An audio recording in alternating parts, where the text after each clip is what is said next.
Well, the gates opened up about an hour and a half ago, and the race was on. Kind of a Sooner land rush, if you will, to get the best spots in the hog pen for Game 3 of this series.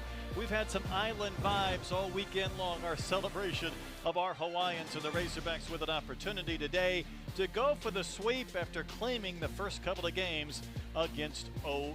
Should be a fun day of baseball. We bring you up to the booth. Aloha, Brett Dolan, Troy Eklund, thanks for joining us. Arkansas had the easy win Friday. Really looked like the Sooners were going to get the W yesterday, and I know it was disappointing for them not to be able to finish it off. Yeah, a couple miscues by Oklahoma defensively really allowed Arkansas to pile it on there at the end. Let's take a look at our highlights from Game 2. The Sooners brought their big bats with 4 home runs. Well, they really did. That's a really nice swing right there by Kyle Branch. Just hit an absolute rocket into the hog pen, and then Dayton LaChance hit one in the gap and split it. That was a 2-run RBI, and you felt like the Oklahoma Sooners kind of had things in control at that point. Sure did, but in the 8th inning, the Sooners, the best team in the conference, turning double plays, could not do so, Troy, and then the floodgates opened up. Well, that was the 3rd double play ground ball that the Sooners couldn't handle. That allowed 9 runs to come across for Arkansas. They really took advantage of those defensive miscues and really got on a roll. It was a 7-run 8th inning that lifted the Razorbacks to the victory. Arkansas, in fact, has scored 12 runs in both games. A run rule victory on Friday, came back from 3 down to win by 4 yesterday. And now in Game 3, Hogs are going to run out another left-hander. It's going to be Cole Gibler.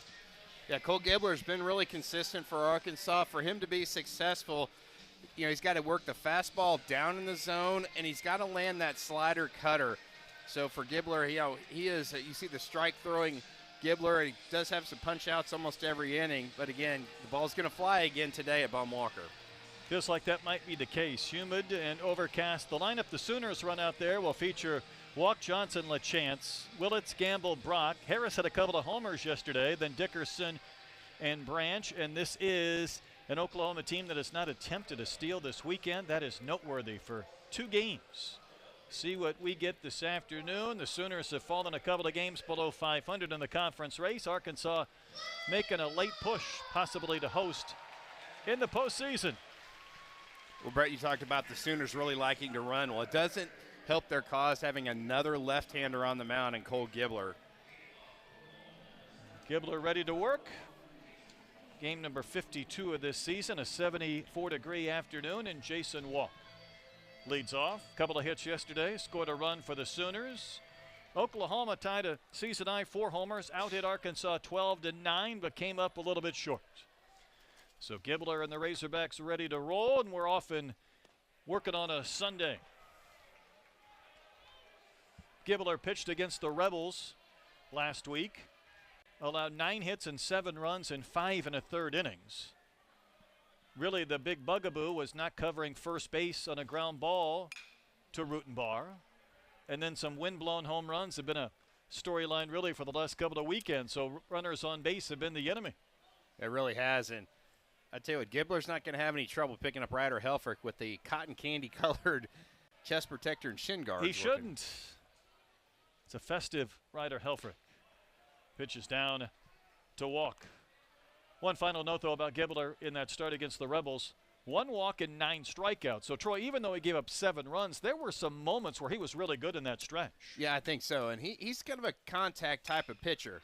That one's blistered out to left for a base hit. Ruiz was playing deep.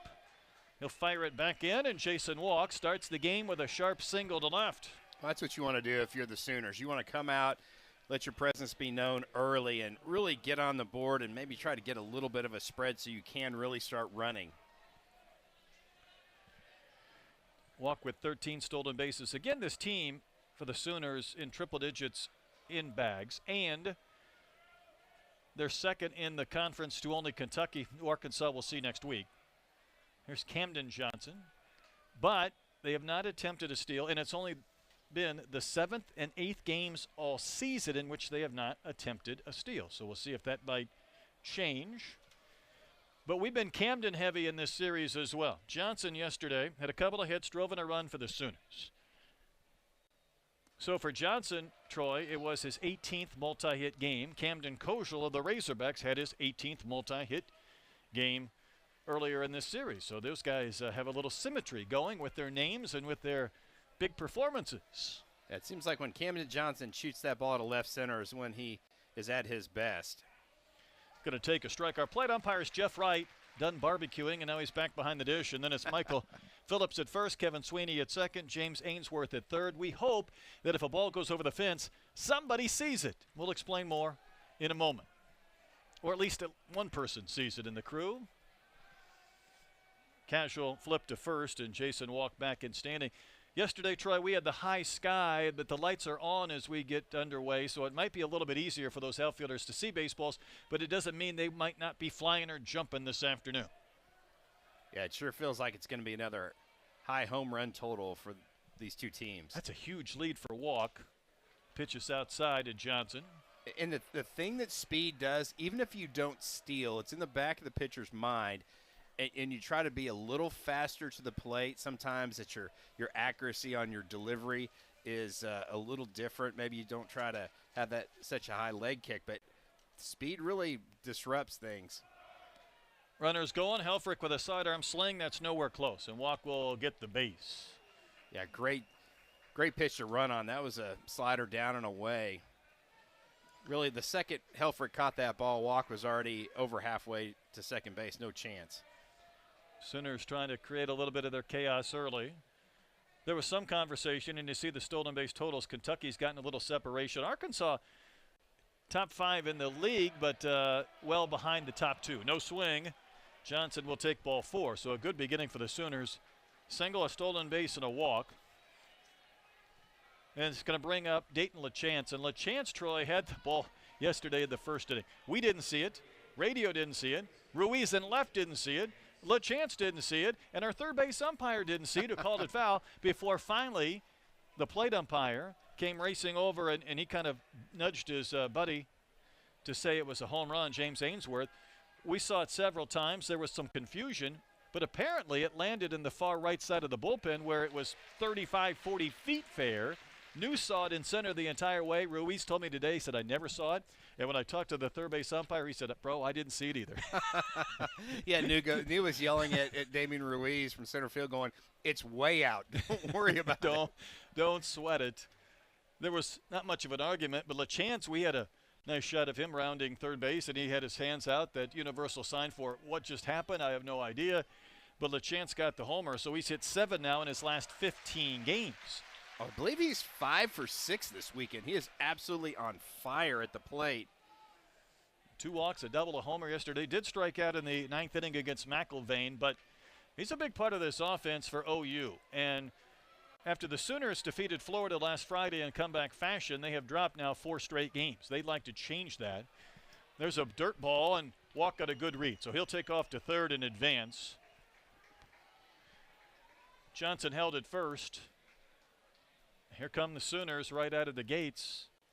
But, Troy, when you've lost 4 straight games late, you're on that verge of being in that hosting conversation and trying to finish above 500. Those are agonizing games when they go in a different direction. It is, and when you kind of shoot yourself in the foot, those are the tough ones to swallow. If you just get beat like what happened on Friday night, that's one thing. 1-2 from Gibbler. Stroke to left, hit a ton. Climbing back to the wall and beyond and into the hog pen. Second straight game, Dayton LaChance is home into the first inning. This one plates 3, and the Sooners off to quite a start on this Sunday afternoon. And for LaChance again, that is 8 homers in his last 16 games. Well, Parker Coyle gave up an 0-2 home run yesterday. Cole Gibbler gives up an 0-2-1, and it's right down the middle. That's a fastball, belt high, and a good hitter like Dayton LaChance is not going to miss it. That is going to be a tough conversation for Cole Gibbler in the dugout of, like, why did you throw that pitch in that location? It is a happy Sooner dugout right now. I mean, as disappointing as yesterday's game was, kind of turned a win into a loss late.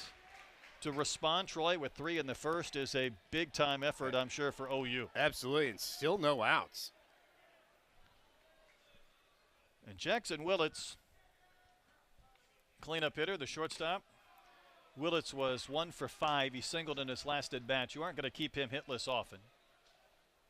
Son of the offensive coordinator, if you will, Reggie Willits, former big leaguer and coach.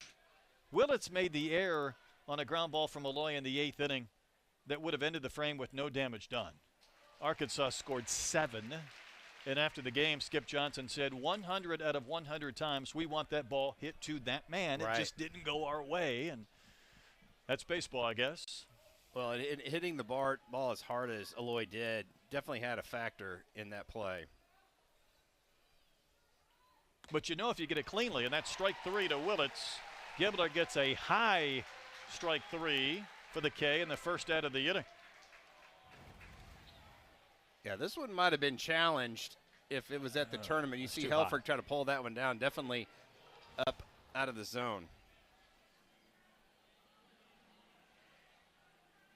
When a ball's hit hard to you, you know you've got that little extra time. You don't have to rush, but he just didn't get it cleanly. Anyhow, here's Gamble. Another lefty. Takes strike 1. Gamble 6th in the conference in on-base percentage. But yesterday he was 0 for 4 before he walked in the 9th inning.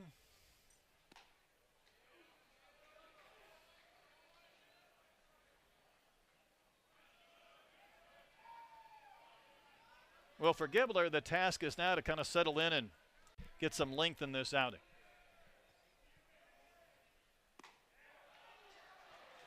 If you would have told the Sooners that they would have 5 homers and 1 stolen base this deep into the series, they'd be like, yeah, are you crazy? What happened? But I tell you what, there are some huge offensive numbers being put up around the conference, and we'll touch on that later on. We're talking about teams hitting 6, 7 homers in a game, and I think the weather's helped, but these hitters certainly have had their way in the last couple of weeks in a lot of these conference games. Yeah, I think so, and you know, every year guys keep getting bigger and stronger, and I think just the scouting definitely helps as well when you have a pretty good probability of what kind of pitch could be coming and even what location. Boy, that wasn't that much difference than the pitch that Willits had for strike 3. Maybe a little bit more out. Gamble really stands close to the plate. That's another strike 3 call. Back-to-back K's looking for Cole Gibler. Well, if you always want to know how your pitcher is going to respond after giving up a big home run. Cole Gibler is just shaking that off. I think Helfrich might have stolen one right there as well. That might be 2 strikeout looking that the Sooners would have been challenging in the tournament. Ryder seems to be racking up those numbers on maybe some stolen strikes. That one is smoked foul down the line by Brendan Brock. How often do you see a player in the course of a series catch game 1, play in the outfield game 2, and catch game 3? Not very often, but Okay. that just shows the athleticism of Brendan Brock. He'd like a hit, though, this series. 3 times yesterday, he grounded out to Kozel at short. Well, Gibler is really working the upper quadrant of that strike zone.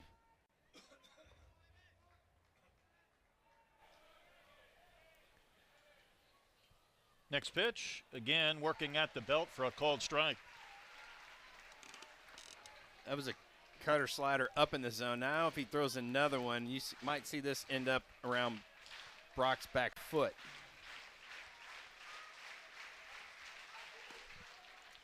You know, yesterday, Troy, he faced Parker Coyle, middle of the game. Those are 2 guys, both drafted by the Brewers last year, that both came back to school and then faced off against each other in an SEC game. They could have been teammates in the minors That's right. this season. Here's a 2-2. In the air, left center. Does anybody see it? New comes sprinting on. Waves off Ruiz. A little jump catch. And that will end the inning. So, Gibler retires the last 3 that he faces after the first 3 scored, all on a swing from LaChance. Razorbacks have some work to do.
Well, another left-hander in this series. Sooners are going to run out Cord Rager.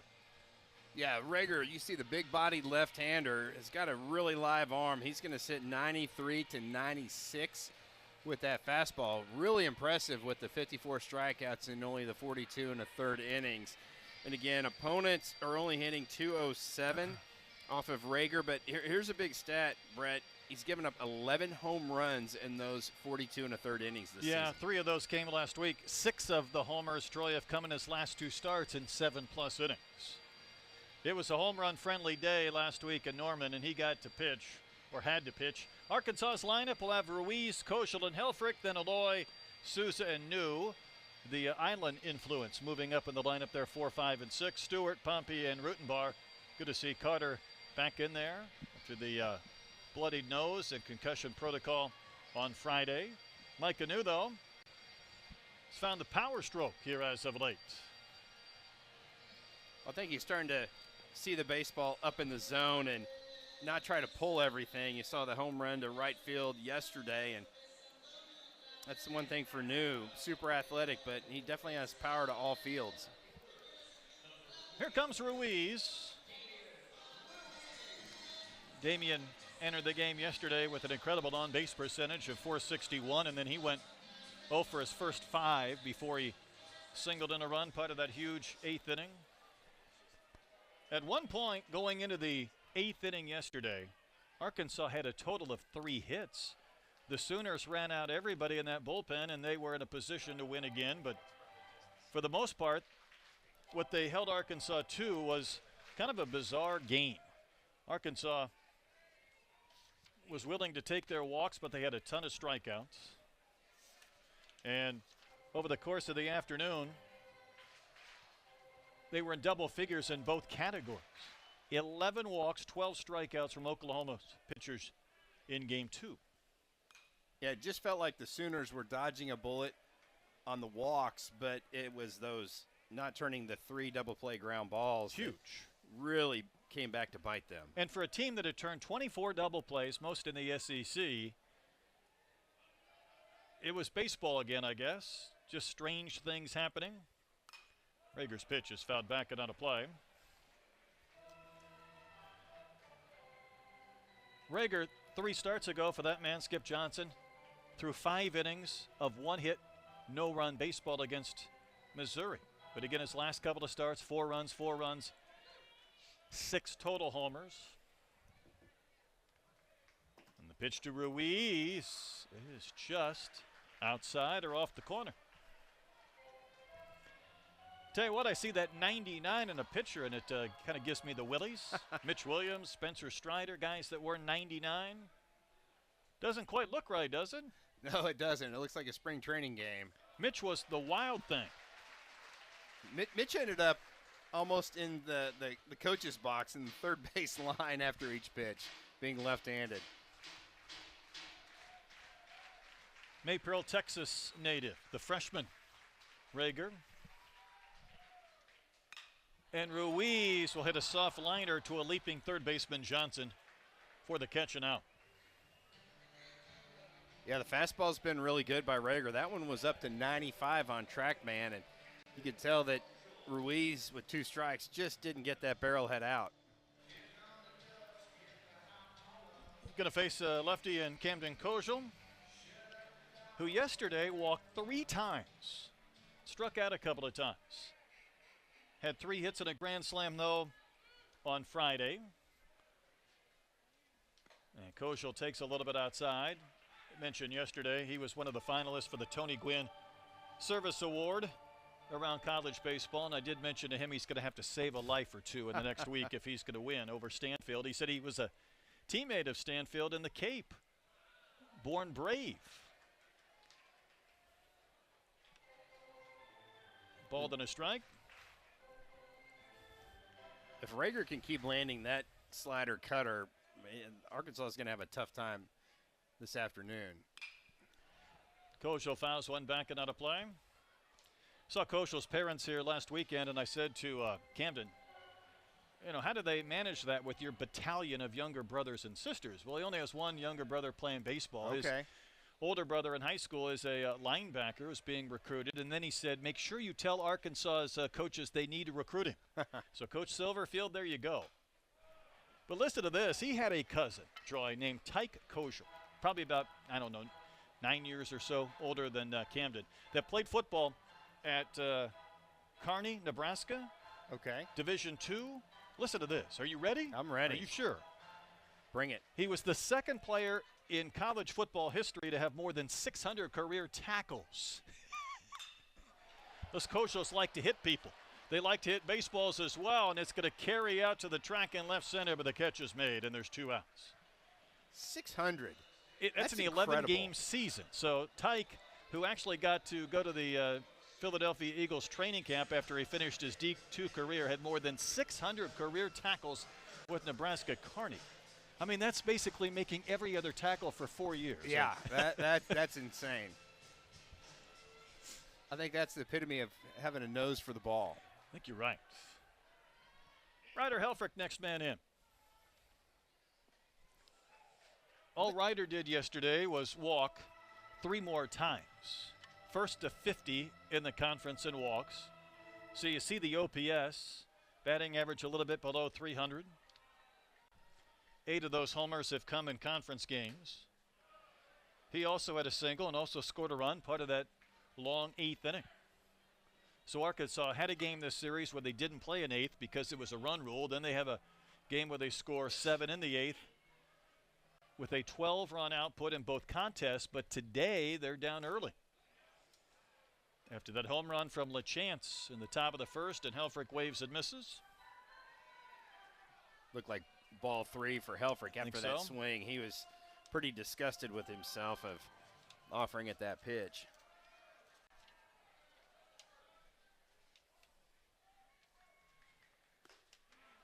Well, both of these pitchers, Troy, working up in the zone here in the first. Well, Cord Rager has got a really live fastball. It's got a lot of carry to it. Almost feels like it picks up a second gear about halfway to the plate.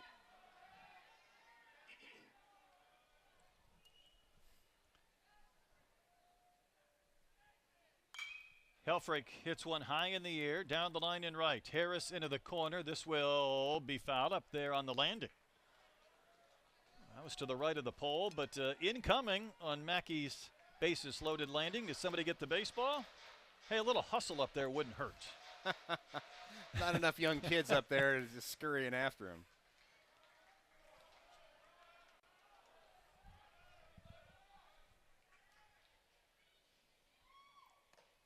Good pitch, strike 3. Rager carves up some Razorbacks in the bottom of the first with the Sooners off to a good beginning in the series finale, a 3-0 lead.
Busy hog pen all weekend long.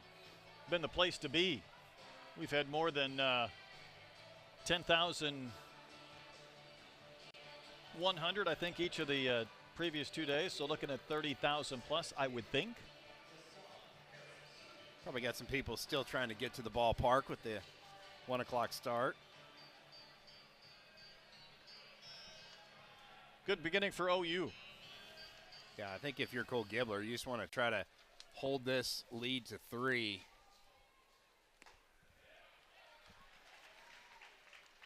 Deshaun Harris has enjoyed Baum-Walker Stadium. Started the game yesterday with 1 homer on the season. Before it was done, he was up to 3.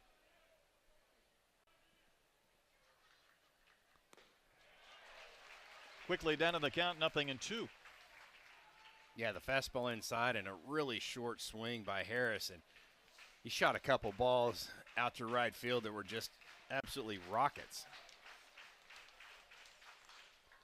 Able to spoil that breaking pitch.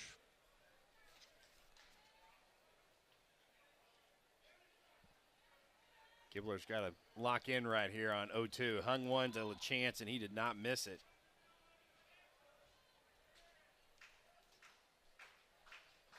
Another 2-strike pitch. Not close. Ryder Helfer kind of pointed it to the ground in front of home plate, saying, hey, don't be afraid to bounce one right here.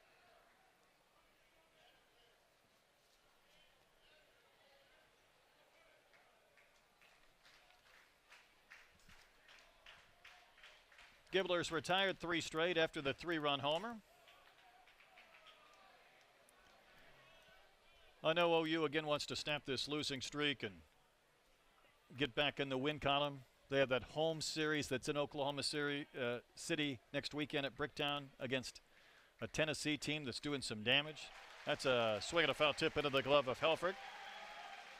4 in a row and 3 strikeouts in this stretch for Gibbler. Yeah, I don't think I'd be wanting to face the Volunteers right now. They've won the first 2 games against Texas. This is a nice high fastball by Gibbler, and you're right, both these pitchers have been able to be successful with the elevated fastball, but it's not the one at the belt. It's the one, more at the letters. That's the tough one to catch up to as a hitter. Here's Drew Dickerson, the DH. Skip Johnson was quoted in the paper after the loss yesterday talking about his team bouncing back. He had an interesting quote, and one that I guess deserves some mention. He said, I don't know if they, meaning the players, understand what winning and losing is. He said, I don't think 18 to 22-year-olds understand what winning and losing is because they play video games and they just reset. You can't reset baseball. And he's worth several minutes of great baseball conversation, but I know he has to be pleased with at least how they've come out today if they haven't been able to fully reset. Yeah, if they didn't have some spring in their step, they sure have it right now after the 3-run bomb by Dayton LaChance. Fouled back 2-1. That's what your leaders do. Your leaders step up when needed the most, and I think, yeah, you're right. Oklahoma really wants to scratch out a win here on the road at Baum-Walker Stadium. It's interesting, though, as far as maybe not fully grasping maybe what it takes to win or what it takes to win series. I do think that's where leadership comes in, veteran players. Lifted a mile in the air to right center field. This ball's got a little bit of carry, and New is going to run out of room, and it's off the scoreboard and gone. Drew Dickerson able to elevate and celebrate. Off the bat, I wasn't sure if he had enough, but indeed he did, and it's a 4-0 Sooners advantage. Yeah, 35-degree launch angle on that swing, and Arkansas fans and even Arkansas outfielders are so used to balls like that just getting knocked down by the wind, but really good backspin on that one allowed that thing to carry 395 feet, so it easily cleared that 365 marker out there in right center. That's a happy Drew Dickerson. Kyle Branch, the second baseman, next in. But don't you think, Troy, I won't say ignorance is bliss, but sometimes when you're not wearing a loss, I do think there's a little bit of benefit to that too. I think so. Yeah, sometimes you just don't dwell on it too much, and that is one of the beauties of baseball. You usually get to play the next day. That is softly lined to Pompey at third. It's a wonder he didn't dive and was on the ground by the time that ball was still trying to get to him. It was so softly hit. Yeah, off the bat it looked like it was smoked, but 72 miles an hour, and sometimes it's nice to have a 6'3" third baseman with some long arms to be able to get to that baseball. Turns this lineup over for Jason Walk, who Singleton scored in the first. Cincinnati Reds went through a 7-game losing streak this week, and Terry Francona was kind of posed that same question. He said, listen, I'm happy we're able to play the next day. If I had to sit on this for 48 hours, I'd really stew. But, you know, I get to come out the next day and play. And Sooners have come out today and put up the first 4 runs in this game. And there may be many more, but if you're going to win the race to 10 or 12, you'd like to be in the lead, I think. That's right.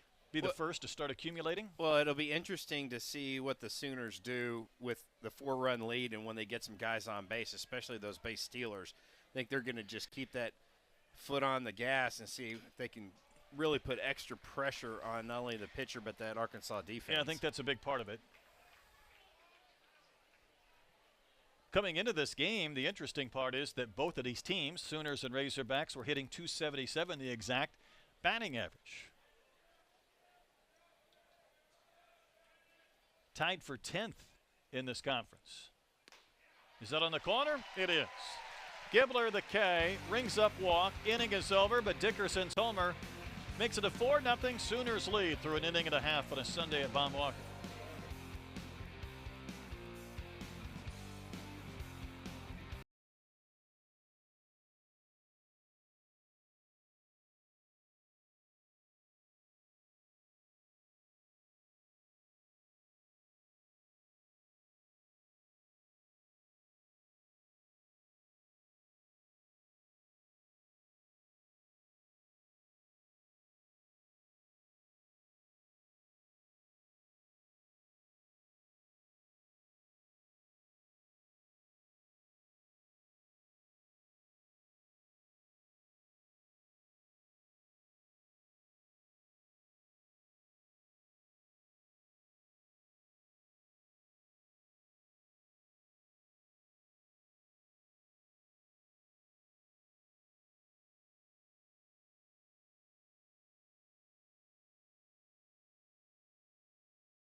Really trying to get everybody pumped up because it's been all Sooners to this point.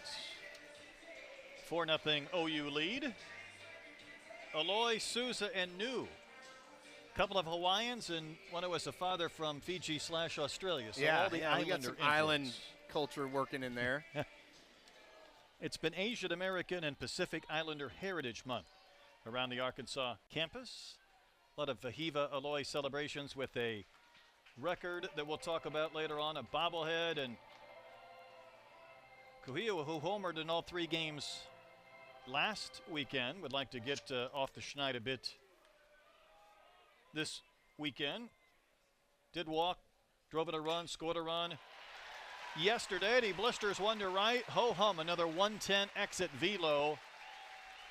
Troy's batting average had dropped down to an even 300, so pushes that back up north. But a little bit interesting because we've seen him really be on a tear as of late and came in batting cleanup this afternoon. Well, I think that's just a great sign for Arkansas fans and Arkansas staff when you see Kuhio Aloy stay on the baseball and hit the ball up the middle the other way. When he starts doing that, then he gets really scary at the plate. His father, Jamie's going to join us in a couple of innings, give us an update on Vahiva. Here's Nolan Souza, going to take strike one. Souza, by the way, has the best batting average on this team in SEC-only games. Has 2 home runs. I'm sure he would like more, average of 278, but in SEC games, 295. So explain that, Troy.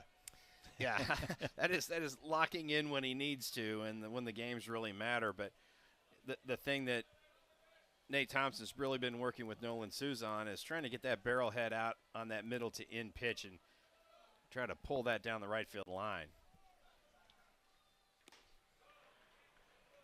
Souza did have a single, a walk, and an HBP yesterday, but his single again came in that 8th inning when Arkansas did almost all of its damage.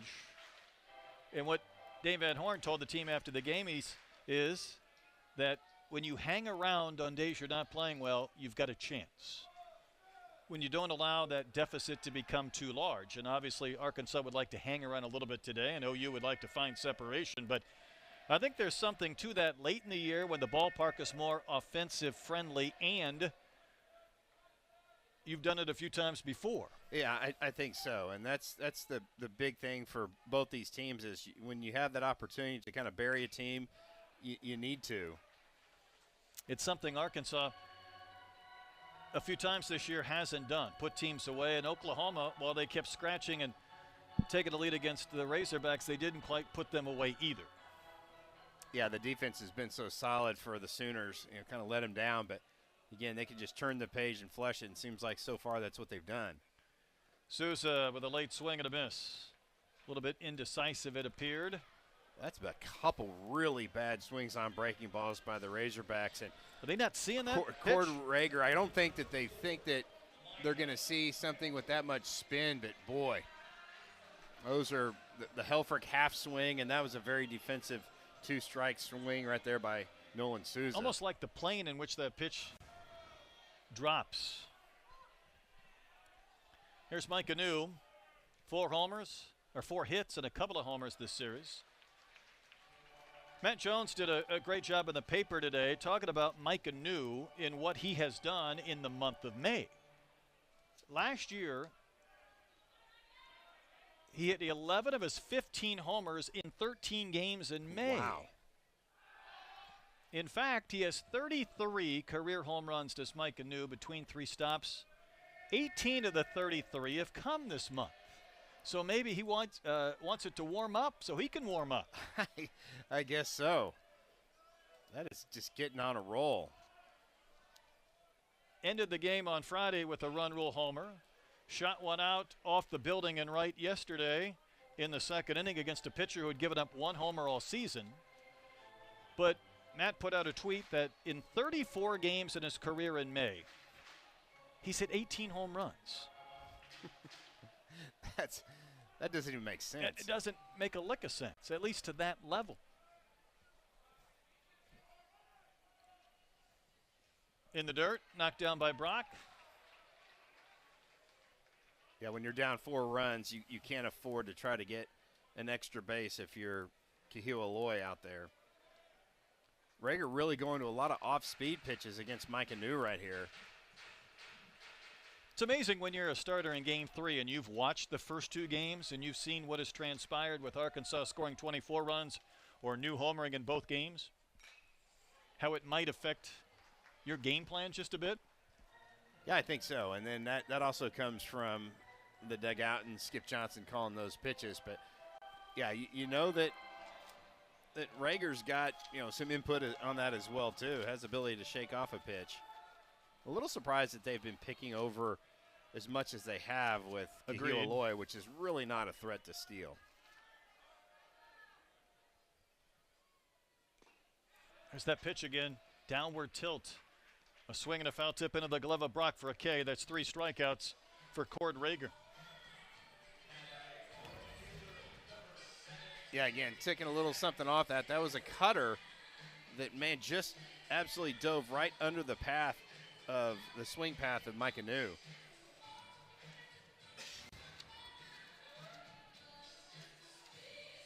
This is big for Oklahoma if Rager could go deep into this ball game. They used, feels like, I think 13 pitchers up to this point. They lost a couple yesterday to injury, so they'd love to see him go 5, 6, maybe even 7 innings if his pitch count stays in line. I would agree. As Stewart steps in and takes a strike, they had not 1 but 2 different pitchers forced to exit the game because of injury. One might have been an oblique, one an elbow. I think that was Stevens. And this late in the year, there's great concern when you lose a component from your bullpen, let alone 2. And I know Stevens hadn't pitched this year. Right. But he was also a guy who had a lot of at-bats as a position player. 14 pitchers used. I think they had 16 last weekend against the Florida Gators with several, pitching twice. Zach Stewart yesterday had the 2-run double for the biggest blow in that 8th inning. Stewart went into that stretch 4 for 29 when he had the double. OU's outfield is definitely playing no doubles or deep all the way around. Godoy had the leadoff single. He's not moved. Wave and a miss. Strikeout, strikeout, strikeout after that through Souza, New, and Stewart. Cord Rager looking good early. So are the Sooners trying to avoid a sweep in the finale.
Sooners have been stuck at 30 wins and 12 in conference play for longer than they would like.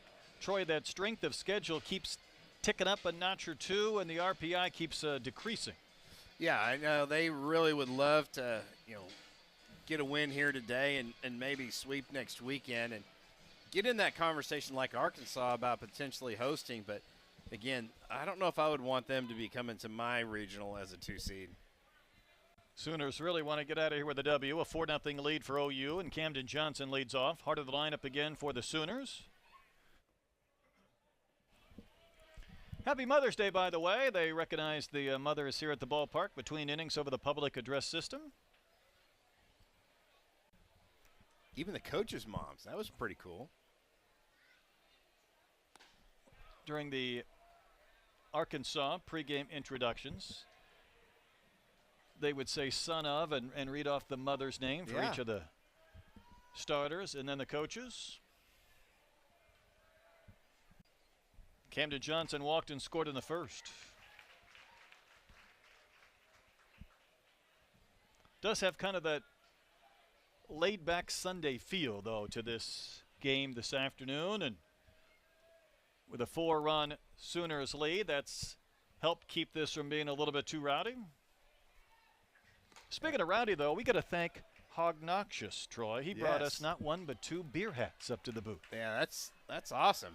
We appreciate that. I'm sure he's got a whole, chest full of, of beer hats. We were talking yesterday that we didn't have any beer hats, and then lo and behold, today we do. I also don't have a Lexus, and I don't have just a pile of money, a right. pot of gold. As Johnson takes ball 4. But nonetheless, appreciate the thought. We're picking up some gear this week. We got the Hawaiian Heat, what is it, a 33 record that was given away in the Vahiva Alloy bobblehead. And Cole Gibbler giving away a base there on a walk to Johnson, and Helfrich will head out to the mound. I think this is a conversation of, hey, I know you have, it hasn't been that long ago, but do you remember what this guy did to a fastball that was right down the middle last time? So you got to hit your spots. The thing that really impressed me about Dayton LaChance was his double yesterday to right center field. I mean, when you see a big power guy that can, really hit the ball out of the yard, and they start shooting the ball the other way, that's when they're really locked in and not trying to do too much with a pitch. You try to pull an outside pitch, it's probably going to be a ground ball to short. Sommer in the first was his 8th in 16 games. That's going to do it for Cole Gibler. LaChance will not get to face Gibler again. 50 pitches for Cole. His day is done. DVH bringing the hook. Step aside, come back with the new Razorbacks pitcher and a 4-0 Oklahoma lead.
Razorbacks are the first team in this series to recycle a pitcher from earlier.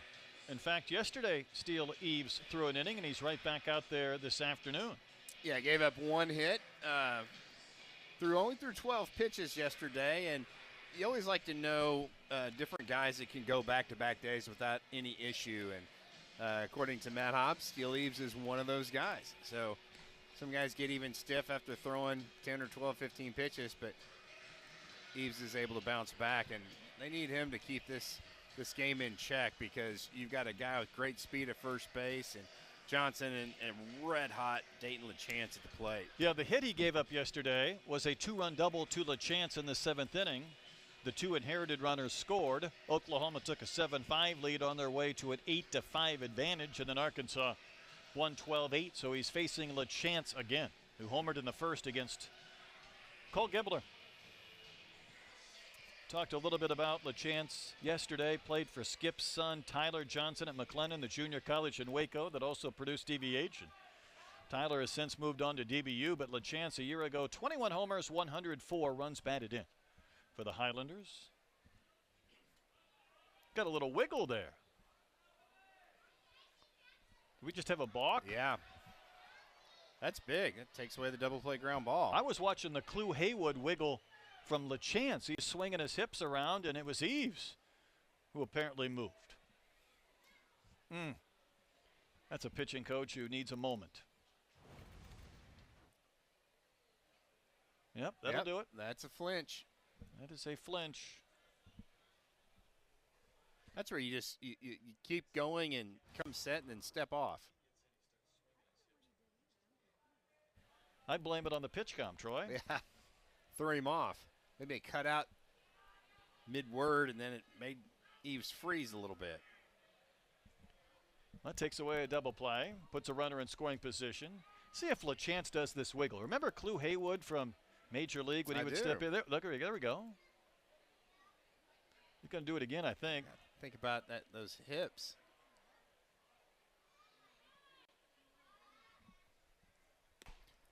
He was swinging for Razorback Road. Does his stance and where he holds his hands kind of remind you a little bit of Aaron Judge? I thought of that yesterday. I think anytime you get a hitter that really extends with his hands away from his body. Yeah. Maybe right there, he's got a little circular motion. There's some of it. He can then squats before he truly gets ready to go to work.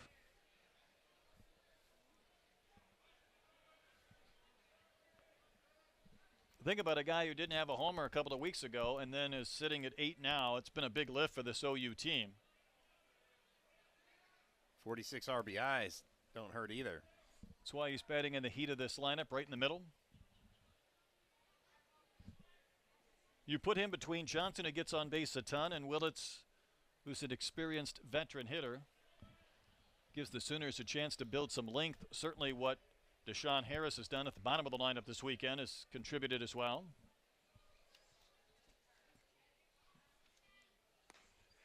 That's down in the zone. 2-1.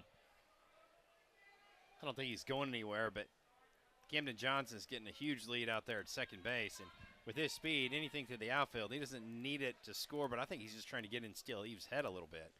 Maybe, but I'm with you. As deep as these outfielders are, even a rocket to an outfielder wouldn't discourage them from being able to cut you down at home plate. They're just too far back. You can see that LaChance is getting a lot of respect for pitches that aren't even really competitive. There's a look at the outfield. There's no chance of throwing out Johnson. New extremely deep in center.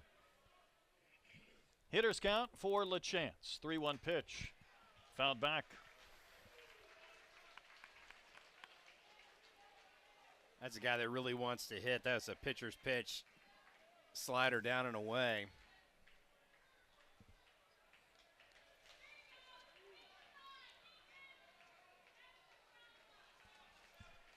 First batter that Eves is facing coming on in relief of Gibler. 3-2 pitch to LaChance. Hard hit, base hit. Johnson had to hold up to make sure that ball got through, and he'll still score without a throw. Just our point we made a moment ago. LaChance drives in another, and the Sooners have a 5-0 lead. And Dayton LaChance is absolutely on fire at the plate. His balance has just been exceptional. Been able to keep those hands back on a breaking ball down. It's just hard contact. This is 101 off the bat. That's not a bad pitch. But no chance for Pompey because that thing was scorched right through that 6-hole.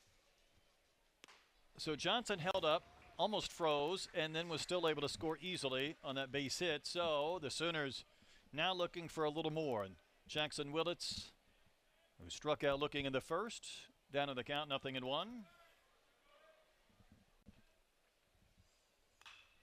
Eves left that a bit up in the zone, but it was over the inner half and fouled away again.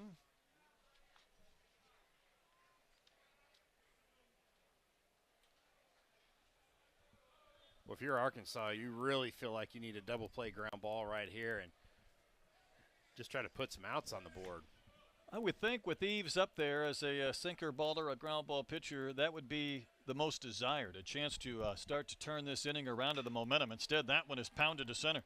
New retreating, ballpark should hold it. He'll make the catch on the track. Willits made pretty good contact, just not quite enough, and that is the first out. A little bit like the fly ball that went to the fence off the bat of Brock that ended the game yesterday that was caught by New. That is using the entire park right there by Steele Eves, but the Sooners have really made solid contact today. Trey Gamble struck out looking also in the first. My goodness. Cutter Rutenbar made the best play of the game just to keep that throw from hitting a spectator in the first row of the seats on the pickoff from Eves. Again, you've got a guy at first base that has not attempted a stolen base. Why are you throwing at 99 over to first base? I mean, if you throw that ball in the seats, you really have to shake your head on what's going on. Yeah, that's just one of those not thinking. And sometimes pitchers do that to kind of get a reset, but, boy, you don't have to throw it that hard to first base.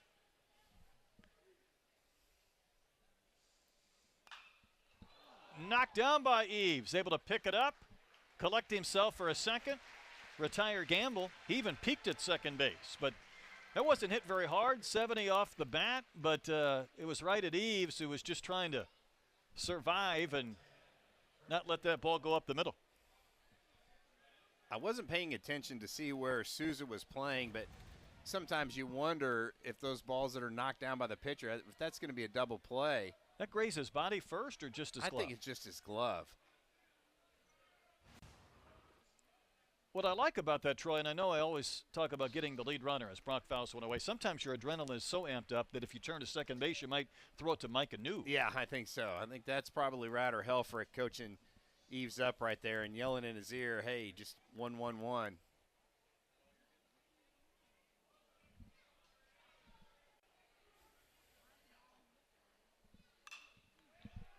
Fisted out to right. Stewart will come gliding in to make the catch, retire Brock and end the inning, but the Sooners get another run, another RBI from LaChance, 5-0 OU through 2.5.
Best conference tournament all of college baseball. Run straight for the breakaway.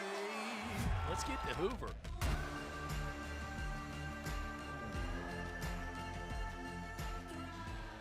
Conference tournament will be here soon, and Troy, the unique aspect this year will be that the ABS, the ball strike system, will be instituted, and my goodness, will that be entertaining.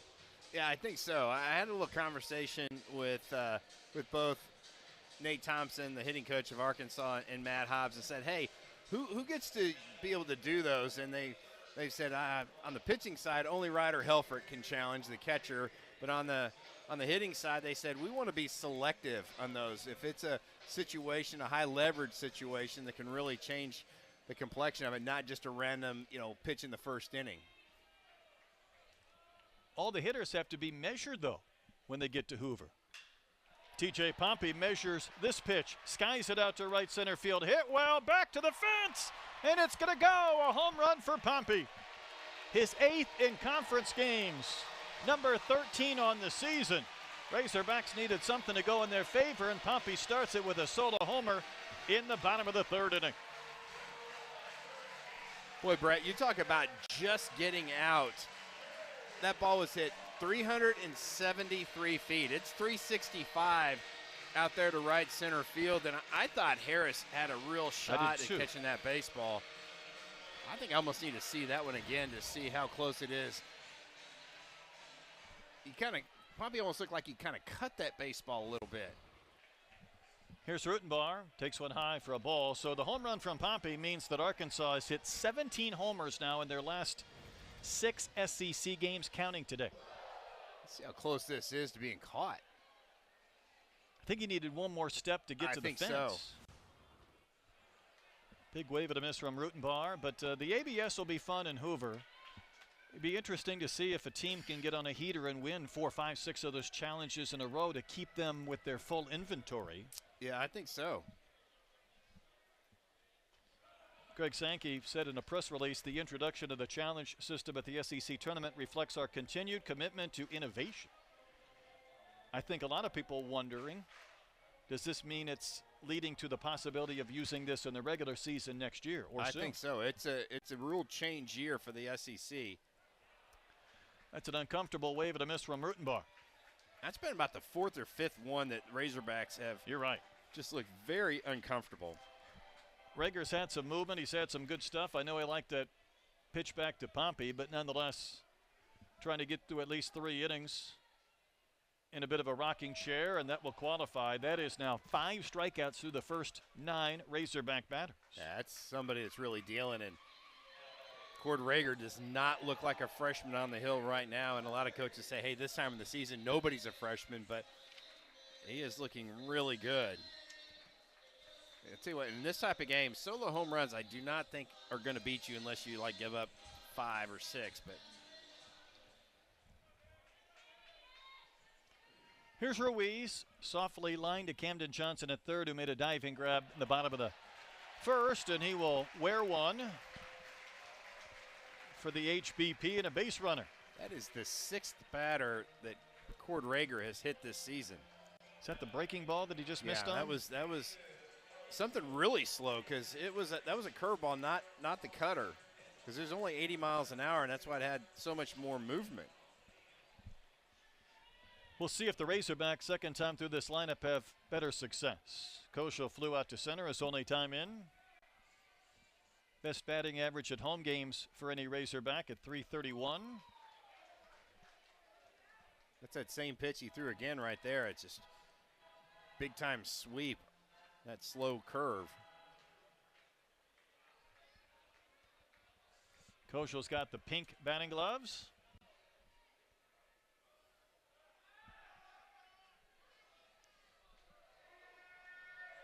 Ruiz did not have a very big lead. Arkansas had a handful of players in double figures in stolen bases, which is different than years past. In Arkansas, even though they're far behind Kentucky and Oklahoma in that category, been able to pick their spots to run from time to time. They're 5th in the SEC in team stolen bases, but down by 4, and on a day in which I don't think we have seen the last of the long ball.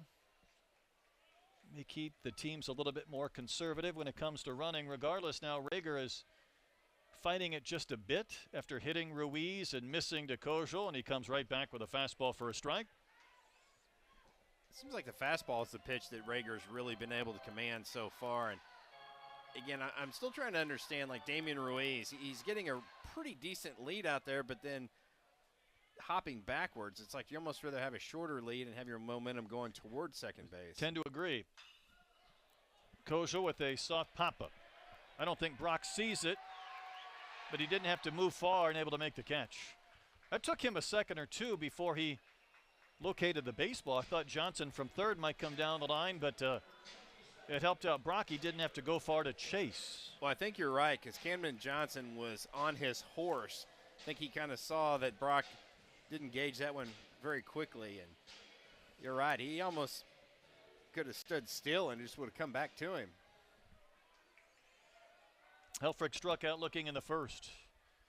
He, like Kosho, has 15 homers. 8 of his home runs have come in conference games. Smokes one hard into left for a base hit past the diving shortstop Willits.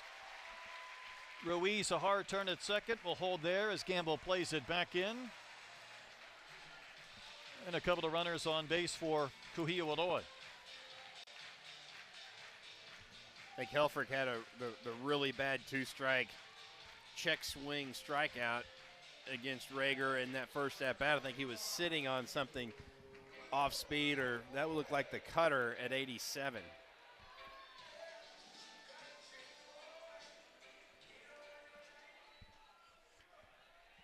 The Oklahoma outfield playing exceptionally deep, except for left field. Aloy sharply singled to right in the second. It's not a competitive pitch from Rager. Just seems like every at-bat, Kuhio Aloy gets more and more comfortable in that batter's box, and the confidence just continues to build. Does he have an even bigger, aggressive bat waggle over that shoulder? I think so. Calms it down right before the pitch. I don't know if that's something to get his adrenaline up. I don't think anybody, he doesn't need his adrenaline hyped by any stretch of the imagination. This is going to bring a visit by Skip Johnson. Like, this is a really good move right here by the Oklahoma skipper. I mean, Skip has to feel like if Rager retires Aloy, his team is in a really good spot. Kuhio gets a base hit, a double, an extra base hit. Who knows? The Razorbacks start to win back some of that momentum. that Oklahoma built with a 5-0 lead that's now 5-1.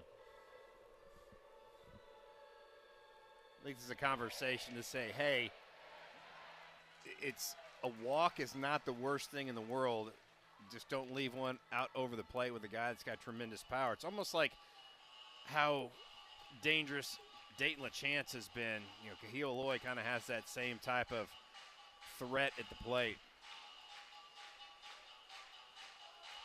Maybe he was looking for that reset he talked about yesterday post-game. One pitch at a time, right? One pitch at a time. Augie Garrido, one of the best that's ever done it. He's a head coach in college baseball, taught him that all those years together at Texas. Rager's 2-0 pitch, wave and a miss. A pick at first base and a chance to retire Helfrich. And LaChance caught it and applied the tag. Ruiz had ventured far off second base, but Brock looked to first and picked off Ryder. And the Razorbacks may have wasted an opportunity to cut further into this deficit.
Normally it's Helfrich doing some damage behind the plate, throwing out runners. This time he was the man picked off first base. That was a really athletic play over there by LaChance.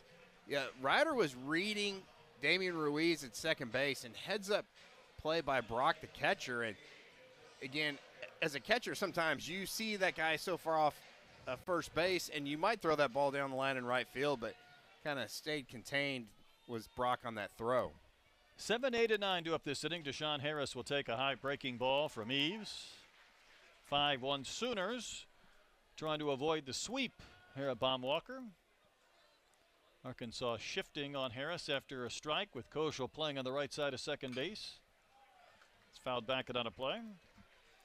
Hey, Matt Jones from the paper came in to the booth before the game and let us know that Dick Hughes passed away at the age of 88. First former Arkansas baseball player to win a World Series title. Passed away on Wednesday. There's a ground ball foul outside of first. Troy Hughes back in 1967 was maybe the best pitcher for the best team, as Matt worded it. Won 16 games for the St. Louis Cardinals. Pitched a couple of games in the World Series opposite Bob Gibson. And there were two different National League Rookies of the Year. One by the Sporting News. That was given to Hughes, and then Tom Seaver won the other. Wow. That's pretty good company. Dick Hughes, 88, passed away a couple of days ago. Matt does a great job keeping us updated on all the comings and goings of Razorback baseball. But 29-year-old National League Rookie of the Year, and I guess the writers knew that Tom Seaver wasn't going to be too bad either. Yeah, that's good. Yeah, Matt Jones does a great job with those nuggets. We love our nuggets. We love our stories. Little chopper foul wide at first. He did a story on Christian Turner that I was talking a little bit about yesterday, and I'll get back to it some point about his walk-off, which was a week ago, and then taking us back to Houghton High School in Louisiana. I didn't know until today that Houghton high school is where Dak Prescott went to school. Oh, wow. And Okay. Christian's father helped get a big donation for a football scoreboard. So I think Christian's father was maybe a middle school football coach for Dak Prescott. Okay.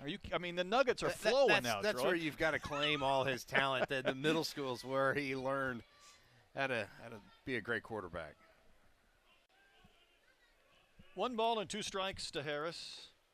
Eves working the bottom of the zone, but he misses. It's just been a great at-bat by Harris. I'd say so. A pair of home runs yesterday, and you can tell when somebody's really locked in at the plate and they know as soon as that ball leaves the pitcher's hand that it's not going to be in the zone.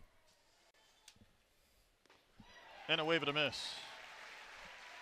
Eves gets the K. Start the 4th inning.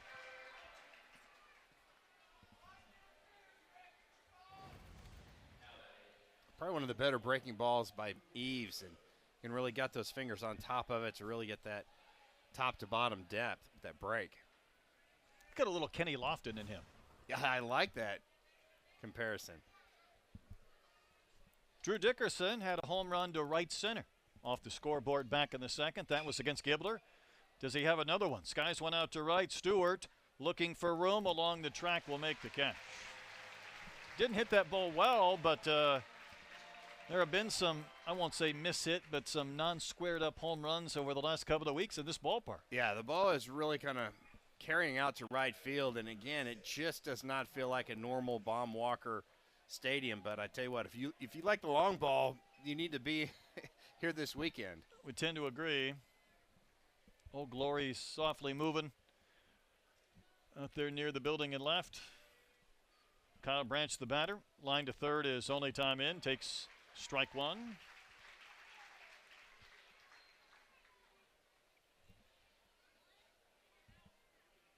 But he hit a bullet home run yesterday to left center field.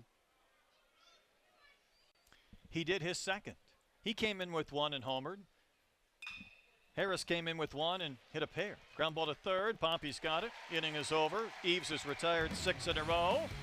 Hawks still have some work to do. Coming to bat in the bottom of the 4th. Down by 4.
One Sooners late as we go to the bottom of the 4th inning. It's been a bit of a Hawaiian celebration all weekend here at Baum Walker, so why not bring up Jimmy Aloy, the father of Kuhio and Vahiva, who threw out the first pitch yesterday. First of all, decent job.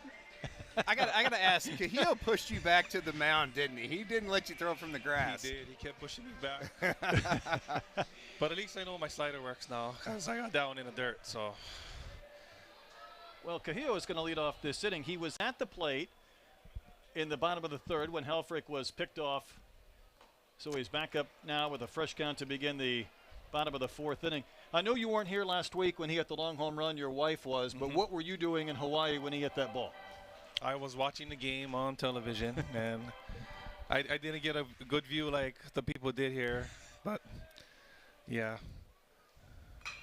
There's a chopper to short. Willits will glove it and throw out Aloy to begin the bottom of the 4th inning. Jimmy, we talked to you a year ago when Vahiva was having his amazing season. You come to this ballpark, you see the fans wearing the Hawaiian shirts and the leis and celebrating your son. What does that mean to you and your family? Oh, it means a lot to us. We're so grateful. This whole weekend, I'm just walking around thanking the people here about embracing our culture, embracing our sons, and not every day, every parent get to experience something like that somewhere. There's Nolan Souza, and he'll foul one away. Give us a Vahiva update. I know it's been a nice month for him. Yeah, he's doing well, embracing the life of a minor league baseball player and learning again, because it's like starting from scratch again. It's nothing like college baseball, and he's understanding the business part of it. So as much as he wants to play every day, he's not. Everybody's going to get their fair share of days off because it's a job, and he's trying to have fun doing it. So still he's chasing his dream of playing in the big leagues one day, and he's going to make sure nothing stands in his way. Jamie, what have you seen out of the last couple weeks out of Kihio and just his comfort level at the plate and his ability to kind of lay off pitches out of the zone? Well, I think a couple of people had conversations that were or have been important that had to have been had for him so that he can slow the game down and, just basically be in control more of what he can do and, trust his abilities and go out there and have fun. So I know he put a lot of pressure on himself, especially coming back to a big school, without his brother. And, it's hard to perform when you put more on you than you should. So, we waited too long, I think, to have that conversation. And, obviously it took him in the wrong direction for a little bit. And, I'm glad to see him back on his feet. One thing I really noticed is just his body language at the plate, his confidence level. It seems like even pitches that are outside the zone, he's even almost motioning like, I know that pitch is out, I know that pitch is up. And it just seems like he's a completely different hitter this probably like last 3 weeks.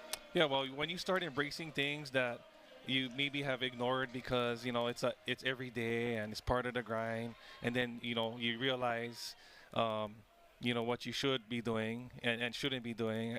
Things, as hard as it is to play this game, it'll get a little bit easier for you, to play this game once you start embracing those things. So I think it's some of that, and some other things. And, I'm sure, his brother not being around has partly to do with it. So, it's so much variables these days. I was just telling Vahiva, I said, I think the league got better, the SEC, and it'll continue to get better. So it's not, you come out one year, you have a great year, and it's not necessarily saying you're going to come out the following year and have a great year. I see a lot of kids had great years last year, and they're continuing what they did last year, and then I see some of them, they're struggling, like what Kihio went through, and not only him but some his other teammates. So we're going to come right back with Jamie. We're going to step aside and come back with him in the top of the 5th inning. It's a 5-1 Oklahoma advantage.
Jamie, yesterday he was going to try and sneak away a shorter first pitch, and his son said, get back up on top of that mound, and he almost got it to his son. I saw Vahiva put out a picture on socials yesterday of exactly that, the hug between father and son. And Jamie's been with us up in the booth. He, of course, was drafted by the Giants in his day.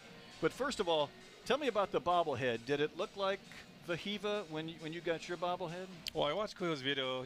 He didn't think so a little bit, but you know what?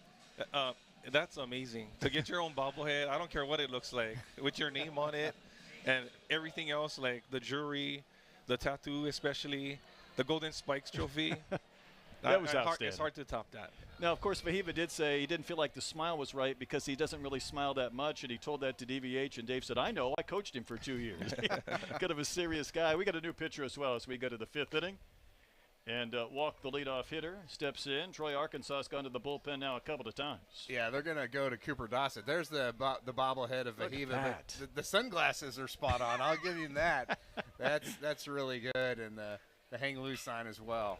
Shot out to right field. Stewart will come on, slide, and make the catch, and that's out number 1. How familiar are you, Jamie, with the Hawaiian Heat record that was given away on Friday, the song? I'm familiar with the group Kaval Music. You know, again, we're so grateful that, well, first of all, the team here in Arkansas is just amazing. You know, for them to reach out and put something like that together for my son or for this baseball program, for the people here, it's just amazing.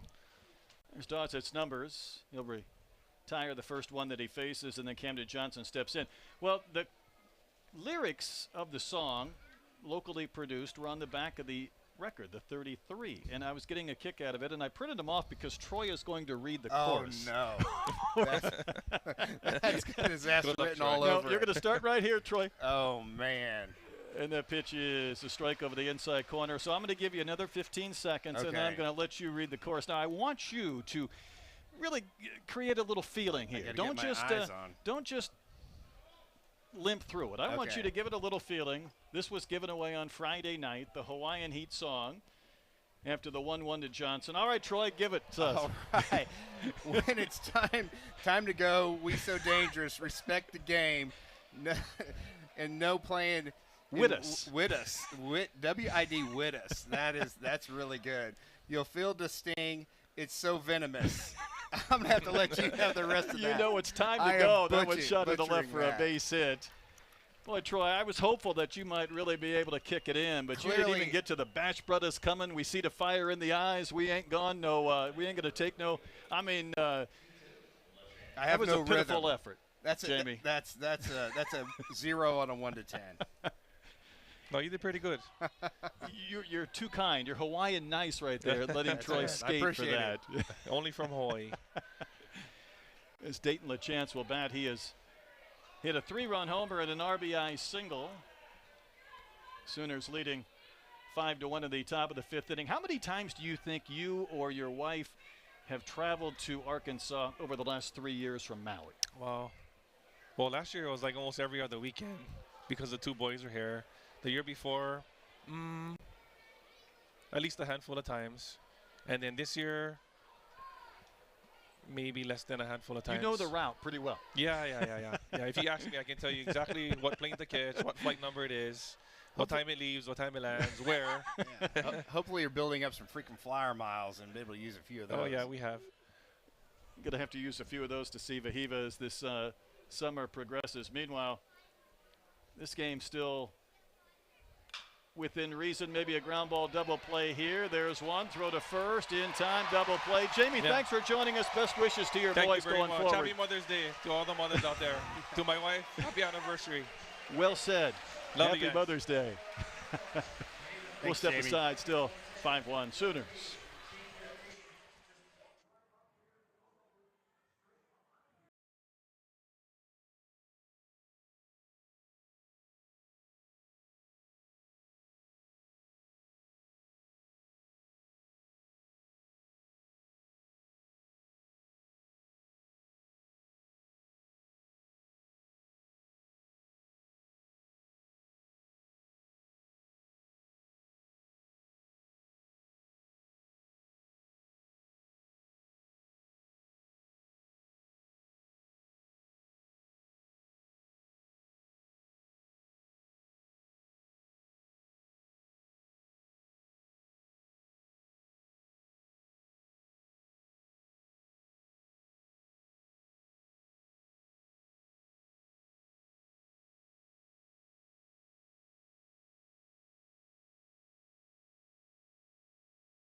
Sooners jumped out to a 5-0 lead, 5-1 OU as we go to the bottom of the 5th inning. Thanks to Jamie for joining us, keeping our tradition alive of talking to the fathers of our Golden Spikes winners when they come back, even though their sons are done playing. But really Arkansas cool. needs some offense.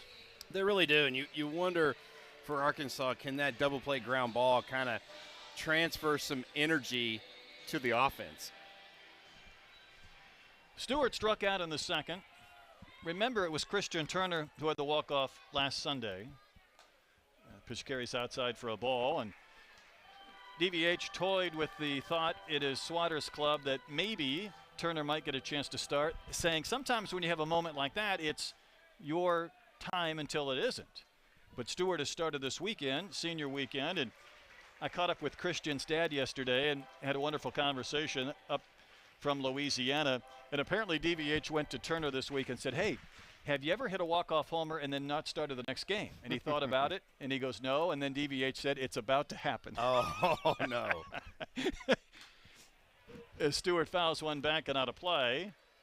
But the problem is, of course, Christian a left-handed batter, Stewart a left-handed batter. So Troy, at times Arkansas is pretty left-handed heavy, and they have seen their fair share of southpaws. In this one, Cord Rager doing a really nice job. Yeah, and you've got Kahil Aloy starting to swing the bat better. Boy, that's a great bounce back by the freshman Cord Rager. He gets down 2-0. You've got a 4-run lead. The last thing you want to do is walk the leadoff man, and he throws a fastball that Stewart can't catch up on, and then a great breaking ball right there. And he's got him set up.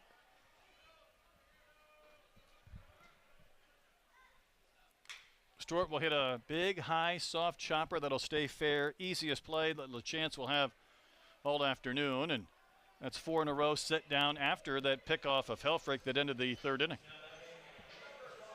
Boy, just what the doctor has ordered for Oklahoma after so many pitchers that they've used in the last 2 ball games and a couple that went down with injury, which is terrible. You hope those guys are okay.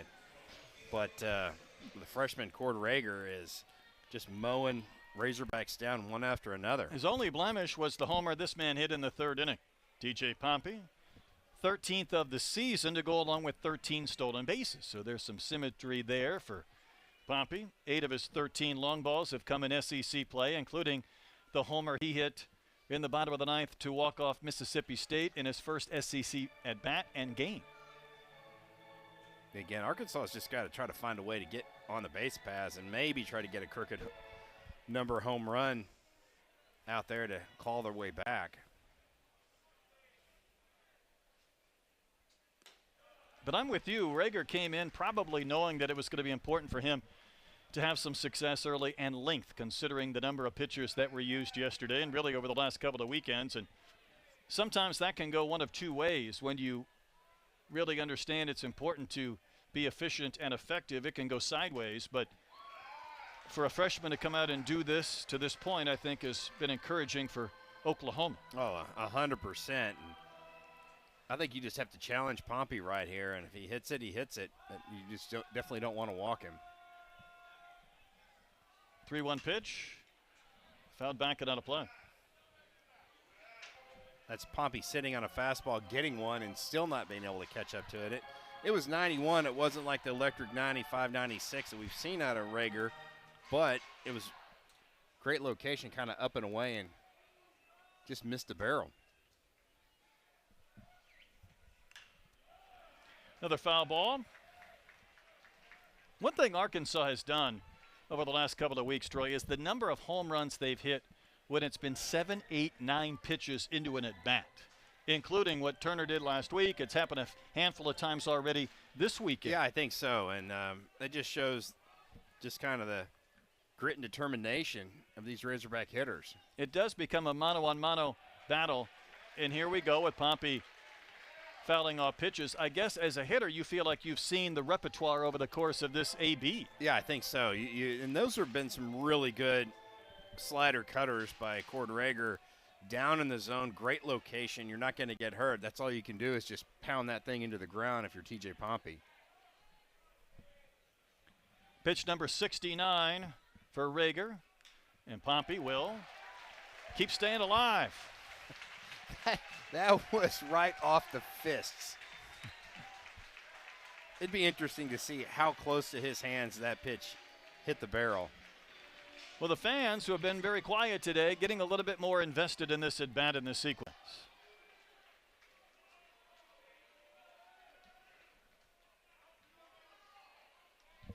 With the pitch timer at 2, Reagor will deliver, and he wins the battle. Gets Pompey to go down on strikes. Boy, the freshman wasn't going to give in. Well, the fastball was at 91 miles an hour, the ball that Pompey fouled down the right field line. That had a little something extra on it. That was 94 in a great location. You could see he just threw that one right by T.J. Pompey. Is that 6 strikeouts now? I believe so. Rutenbar was one of those looking in the 3rd inning. That is a soft ground ball, almost in no man's land. Someone has to cover first. Nobody did. A trio of Sooners were in the vicinity. Troy, who should have taken that ground ball? You know, I don't know if anybody had a real shot at it. It almost was like a drag bunt for a left-hander. It just was in the perfect spot, no man's land. I think if you're the first baseman, LaChance, you've got to try to go get that baseball. And what happened is Reagor kind of, first of all, he spun did a full 360, and then he kind of started running toward the baseball and didn't have a direct route to first base. When you're talking about a chance, though, on a really softly hit ground ball at 57 miles an hour to get it out in the inning to keep that pitch count low, you feel like it's a wasted situation, because now the frame continues, and we'll see if Reagor can retire Ruiz to end this 5th. That might have been a shattered bat if Rutenbar was swinging wood and not the metal. But out of that, he gets an infield single, Arkansas's 4th hit. Hogs only had 3 hits all game going into the 8th inning yesterday, which was bizarre because, again, they received 11 walks and struck out 12 times. Yeah, it was a really weird feeling game for Arkansas. And you're right, up to that point, the Sooners have really shut down Arkansas's offense. Fouled back and out of play. But as Dave told the team post-game, and all of his messages to the team after wins are recorded and posted to socials, he said when you hang around long enough, you give yourself a chance late. I don't know if Arkansas is hanging around yet, but they're within striking distance. But Reagor's trying to limit some of those opportunities, shorten the game. That one, a foul ball, just about took out a few Sooners in the dugout. Well, I'll tell you what Reagor has done, especially with 2 strikes, is he has missed the middle part of the plate. It's breaking balls down. If he wants to elevate, it's the fastball up around the letters, and he's got some really good carry with that fastball. So that's how Arkansas is really struggling offensively. There's that fastball up right there.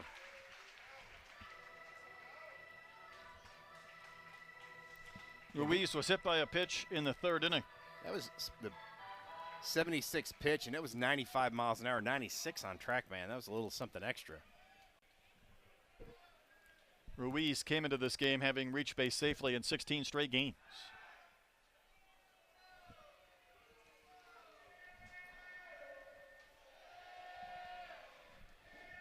Again, if you're Carter Rutenbar, 1, you can't get picked off. 2, you can't. It's got to go to the backstop before you advance a base.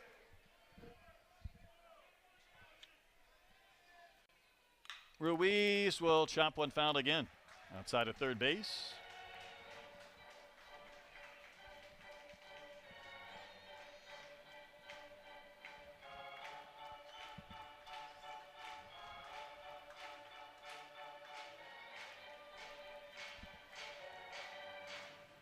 Two-out infield single by Rutenbar has kept this 5th inning alive, and Ruiz trying to reach as well.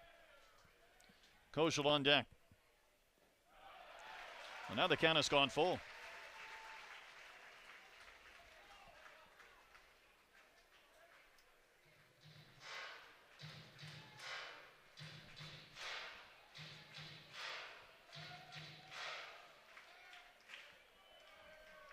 Been somewhat of a quiet crowd today on this Sunday afternoon. Ruiz trying to give Razorback fans something to cheer about. Rutenbar set to run on the payoff pitch. And that is ball 4. Wow. Boy, that 2-out infield single has complicated matters for the Sooners and Rager. That's a long at bat that ends up in a walk, and let's see how close this was.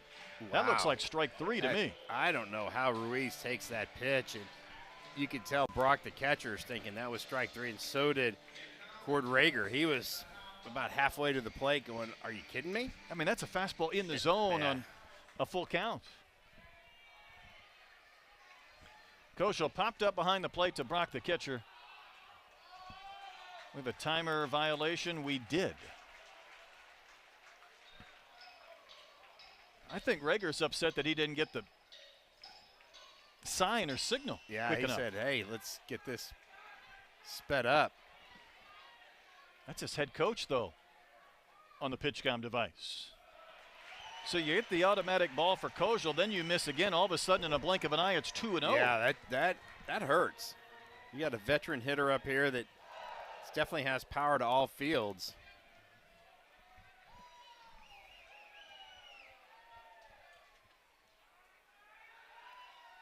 Well, if another Razorback gets picked off to end an inning, Dave Van Horn's going to lose his mind. He may go into orbit. You wonder how much Rager's just irritated with that Rutenbar infield single, too. Oh, yeah, that's definitely going to be in the back of his mind. I mean, this is 10-plus pitches since.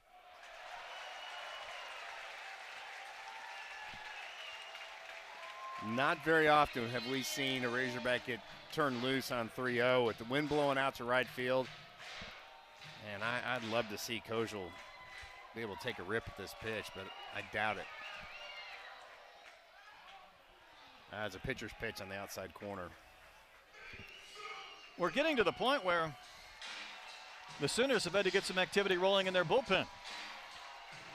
But a right-hander and a left-hander going down there for the Oklahoma. Kozel taking and looking at another strike. Now both of the runners, Rutenbar at second, Ruiz at first, will be able to leave early on this payoff.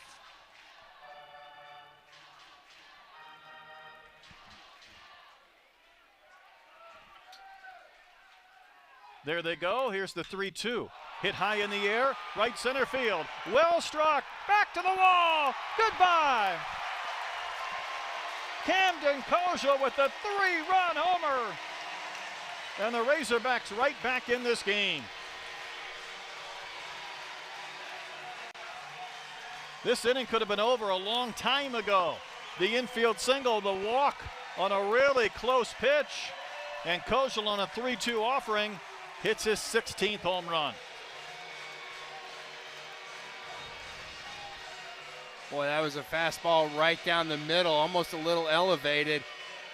Kozel, probably the best guy on the Arkansas team to get backspin on the baseball, and that one, he just backspun that one out to right center field. How about 417 feet, 107 off the bat of Kozel. Boy, if you're Oklahoma, you got to be a little bit shaken because this inning could have been a 1-2-3 quick frame with a 5-1 lead. Yeah, like you said, the swinging bunt and then the walk that I think both of us thought was strike 3 to Ruiz, and man, you need to get a long ball. Helfrich singled in the third, was picked off at first by the catcher Brock to end the inning. Is it me or does it seem like that a lot of baseballs, Helfrich almost feels like he's cutting the baseball. A lot of flares down the right field line on pitches on that outer third. A lot of pop-ups to that side as well. We've talked about him trying to be able to drive balls to right center, right field at times. Maybe some situations overdo it just a bit. And you wonder how much longer Rager's going to be in this game because, you know, even after the walk to Ruiz, he had the pitch timer violation to Kozel to start that at bat. It was just 3 different things that kind of shook him a little bit, I think. It was the swinging bunt, then that walk that should have been strike 3, and then the pitch timer thing. Helfrich fouls another one back and out of play.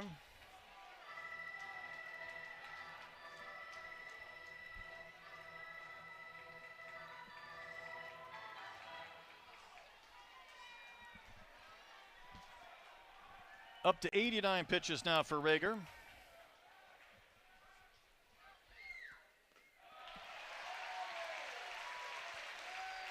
I think this could be his last batter if Helfrich gets on either way. Is this 3 straight hitters that have taken the count full? I believe that's right.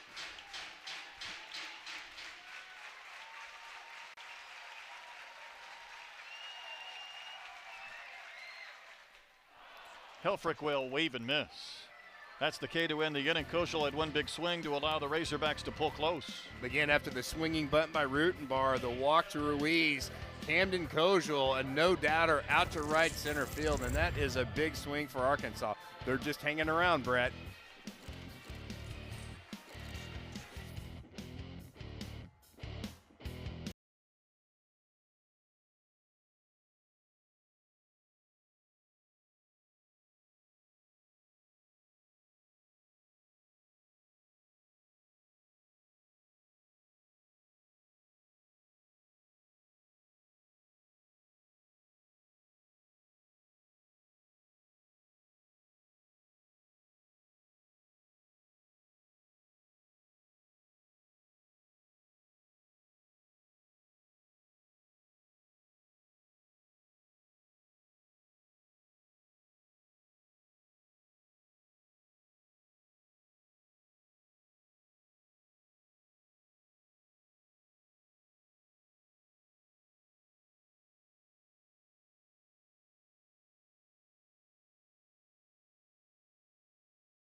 Familiar face. Todd Butler is on the staff at OU for 8 years. He worked under DVH from 06 to 2013. Yeah, he head coached at Wichita State for a while.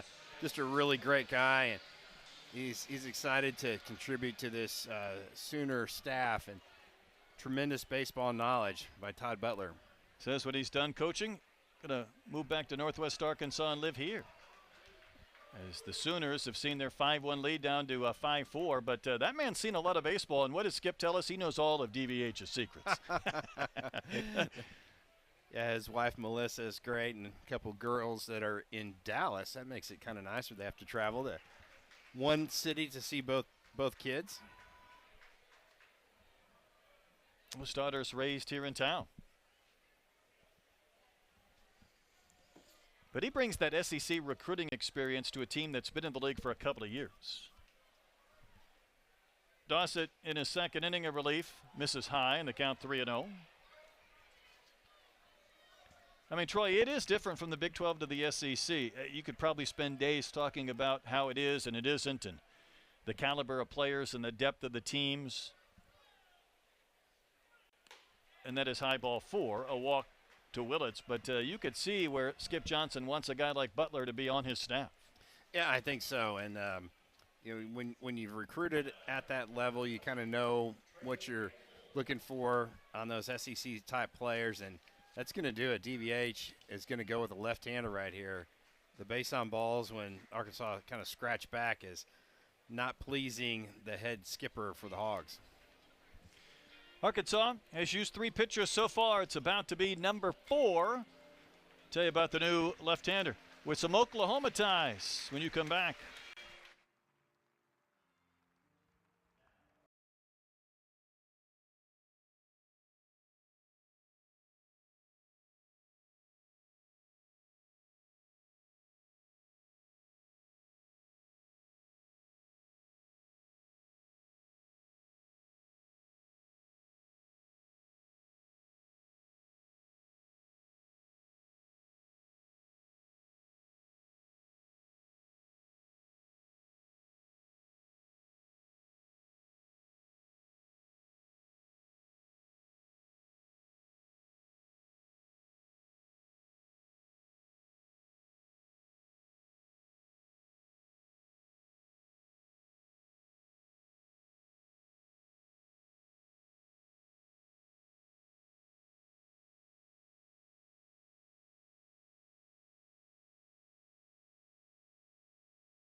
played with them, played against them, so I'm excited for that series, being so close to home too.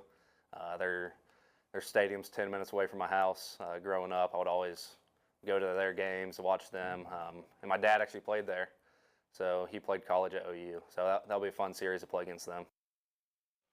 Troy, that was Colin Fisher back in January, who was already looking forward to this series in May, and it took him 2 games and about 6 innings to enter, but I bet he's juiced up to face the Sooners. I think he is as well, too. A guy with really good command, and really for not being overpowering, a strikeout an inning is pretty impressive by Colin Fisher, but only the 14 walks. And again, with the way the ball's flying, Fisher better keep that ball down against these Sooners with some pop. He inherits a base runner in Willits who walked. So Coyle pitched against the Sooners yesterday. Fisher this afternoon facing Trey Gamble, who is 0 for 2. Starts with strike 1. Gamble's not afraid to stand close to that plate. Even a pitch down the middle almost looked like it was going to clip him. Gamble, though, has not had a hit yet in this series. He would like to change that. Fisher, the 4th different Razorback pitcher so far in this game. Goodness. That is a self-defense check swing. That was up and in. Trying to get out of the way. That's frustrating as a hitter. You're just trying to self-preservation and you get a foul ball.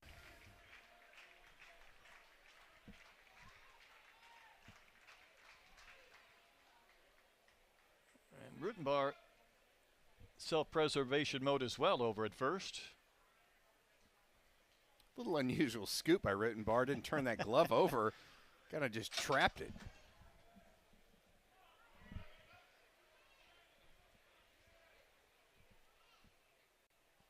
Fisher to Gamble. Socked out to right, but traveling to Stewart. He'll backpedal and make the catch. Just shy of the track for the first out. And yet, Willits is able to tag and advance. What a heads-up base running decision. We haven't seen the Sooners stealing many bases this weekend, but you can still be aggressive running the bases. Well, Stewart was backpedaling, and he did not have a firm throw into Souza. Nobody told Nolan Souza the base runner was going to second base. So 2 different Razorbacks had no idea that the runner was going to tag up. That's a great move. That takes away the double play. Now you got a guy in scoring position. Yeah, chance for a base hit to start building a lead again. And that one propels away from Helfrich. So Troy, in a matter of 2 pitches, he's advanced from first to third. That's just great baseball by the Sooners.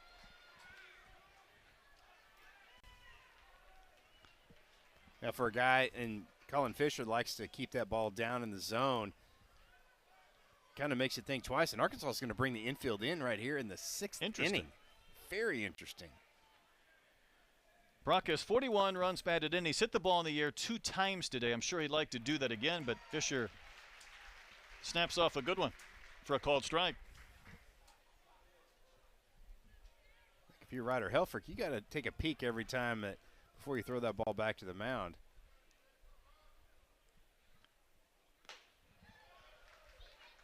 Vanderbilt tried to steal home yesterday on a pitch that was strike 3 to be the 3rd out in extra innings.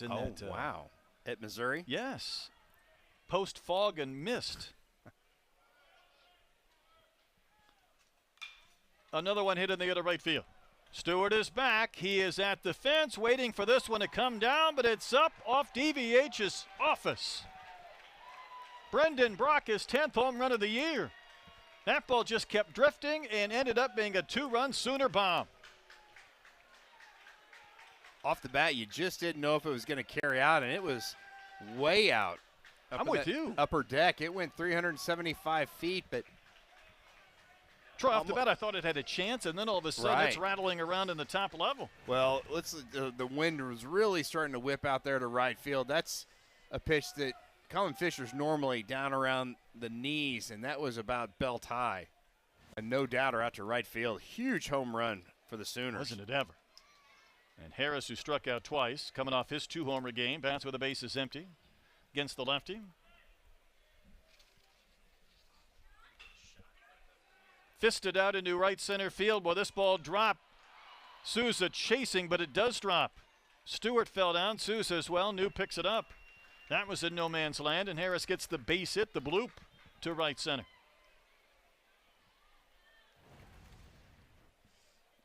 That's just one of those hits that's going to make up for one you score. It's just look like a little chip shot, like a wedge out there into shallow right field, and it ricocheted off of Souza's foot. Look at hogs down everywhere. Well, Dickerson homered in the second. A solo homer off the scoreboard in right center. Tell you what, Rutenbar is like a hockey goalie at first base. He is just throwing his body on everything that comes in his direction, hoping that it doesn't get by him. This is one of these situations, I know it's left on left. But if you're the Sooners, do you push the issue a little bit here? Harris has been caught just one time while swiping 12, and I think he's trying to measure the lead. I'm curious. I think I might be willing to try and do it if you feel like the times to the plate from Fisher on a slide step give you a great opportunity. First couple of games of the series, the 7th and 8th all season for Oklahoma, where they didn't attempt a base. Called strike, fastball over the inside corner.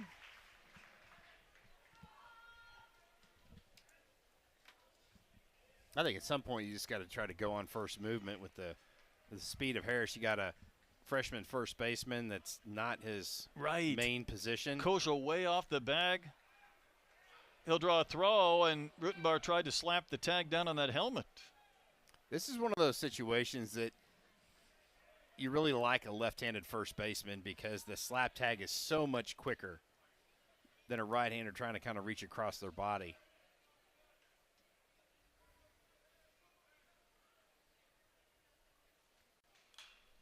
Softly fouled back and out of play. See, the thing that Fisher does good, one, he has a good move. Two, he does a good job of changing those looks. Makes sense. Like he'll look twice sometimes and he'll go one. He does not fall into a pattern. And that's really key when you're not 95, 96 to the plate. Just like that, he's looking home but flipping it first. Harris back and diving. Is there any benefit for Harris now having seen a couple of moves to time him up? I think so. I mean, I think you try to be aggressive right here and just go off first movement. I don't think you try to read him. Just, oh, that's Helfrich calling timeout. Nope, that's the hitter.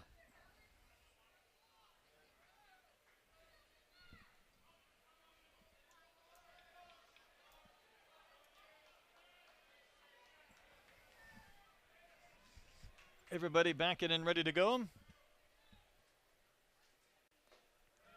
Pitch finishes down and in. 2 balls, 2 strikes to Dickerson, the DH for the Sooners. The only thought process is the wind is really blowing out, and you can see the ball is definitely flying out of the yard here, so those crooked number home runs are sure nice.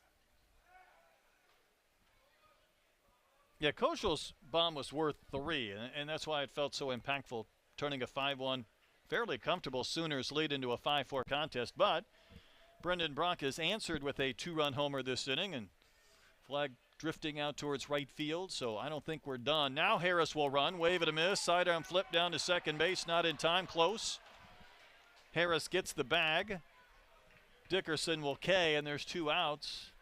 Troy, is Ryder throwing sort of sidearm just out of expediency, or is that a little bit what he's been doing lately? Yeah, I've seen him do that on a lot of throws in between innings, and it's got a little bit of tail. I don't think that Souza ever made contact with the tag out there at second base. I think Harris was going to be safe anyway with that great speed.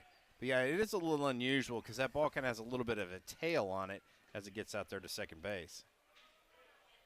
We tend to think you would not be quite as accurate. Tell you what, you don't want to wash those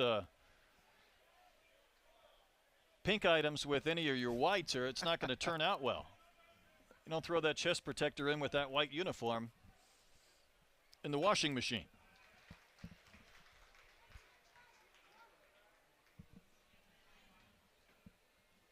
Think about Helfrich, Troy. He's caught every game but 1 this season. We understand what a demanding position it is, but for him to be that durable where you don't occasionally take a Sunday off or maybe a midweek game, it's been really amazing. It really has, and it has not affected his performance at the plate either, which is exceptional. But he's a great typer because he doesn't have to look at his fingers to type when he's got that PitchCom device working. Harris is going to try and steal third, and he picked a great pitch to run on. Sooners have tagged on a fly ball to right field, stolen a couple of bases this inning. And the count 2-1 to Branch. Really got to believe Fisher and the Razorbacks don't want to see Harris score this inning. Start building that lead back that Koshel's homer chipped into last frame. A lot of conversations over at third base between third base coach and Harris. Harris getting a huge lead down the third base line. Lifted in the air to center field, should be playable for New. Micah's underneath it, he will make the catch to end the inning. So Harris will be stranded at third base, but the Sooners got a couple of runs, I should say, on the homer from Brendan Brock, able to send one to the balcony on the building in right center field. And the Sooners have a 3-run lead.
Welcome to Squeeze Play. All the highlights, all the big moments. You got a chance to have some big-time fireworks. 6 to 8 games on the screen at one time. You're going to be locked in for that. The season on the line. Hashtag Squeeze Play. Send us some tweets. Maybe we'll put you on the social wall. The storybook season will continue.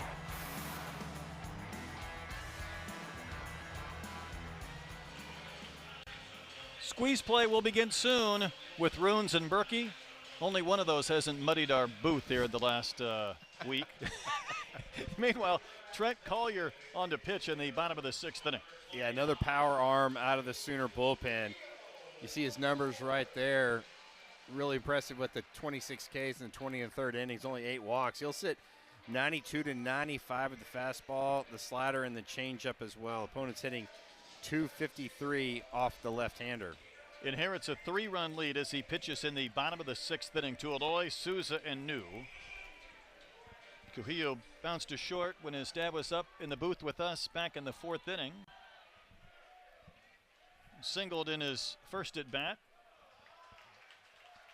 Troy has been getting texts about his musical prowess, reading the lyrics to Hawaiian Heat. So I'm going to give him one more chance. No, lack thereof. No, I might have to veto that. Because I think you need a little staccato rhythm. I mean, you have to read it as if you've got a little vibe, a little flow. I have no musical ability. This is where you need to improvise. You need to summon some of your ability to be a musical genius for the Hawaiian Heat song that was written about the Eloys. It was given away on the old 33 record back on Friday. That one ripped to left, hit a ton, back to the hog pen. Kahia Waloy has another home run. Number 9 on the season. Ball jumped out of here off his bat. What a way to great Collier. And it's a 2-run game. Bash Brothers coming. How about 112 off the bat of Kahia Aloy? And just a little one at-bat late for Jamie up here in the booth, but you know he is doing some high fives and has a big smile on his face. Just don't leave a pitch there to Kahia. Wow. He admired that one a little bit, kind of carried that bat down the line. Tell you what, there's not many guys in college baseball that hits the ball as hard as Kahia Aloy does. That's a happy fan out there in the hog pen. Sousa's 0 for 2. All right, Troy, give it one more. Give it one more. I'm vetoing. We're gonna have mic problems or something. You flopped over Wittes. Got to feel the sting. It's so venomous. You know it's time to go. Bash Brothers coming. Yeah, you got words that are spelled funky. That just threw me off. I told producer Kira each of the last 2 days we were going to make her laugh or scream, and I think we have equally done both. A little bit of both. She's so happy this baseball season is about to come to an end. Producer Caden emailed it in about a week ago. He was checked out. Sousa takes one down and in.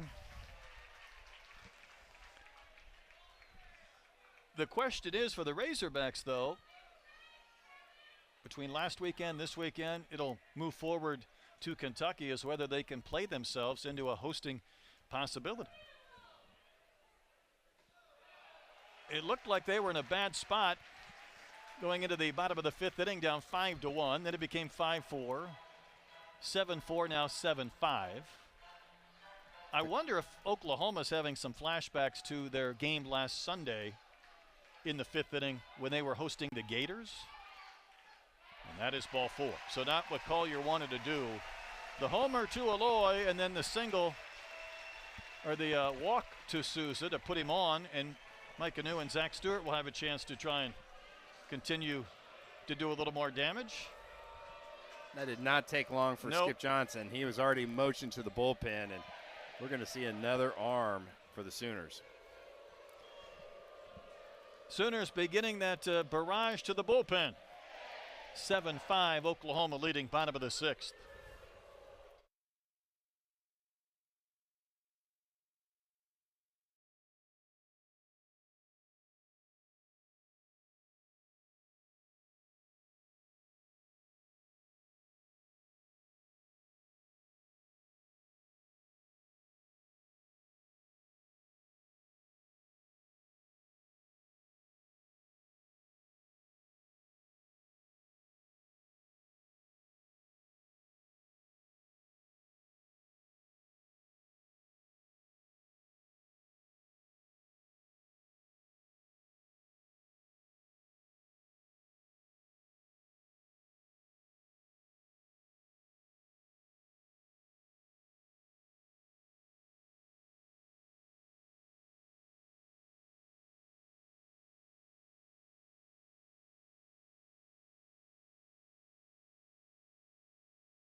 Big spot in this game for a big dude coming out of that Oklahoma bullpen, 6'7" Mason Bixby. Yeah, big shocker that the Sooners are going to bring out another power arm. Bixby is going to sit 95 to 98 with the fastball. Throws a slider and a changeup as well, kind of over-the-top release. Opponent's hitting 250 off the big right-hander, but what about this stat? Right-handers are hitting 343, lefties only 095.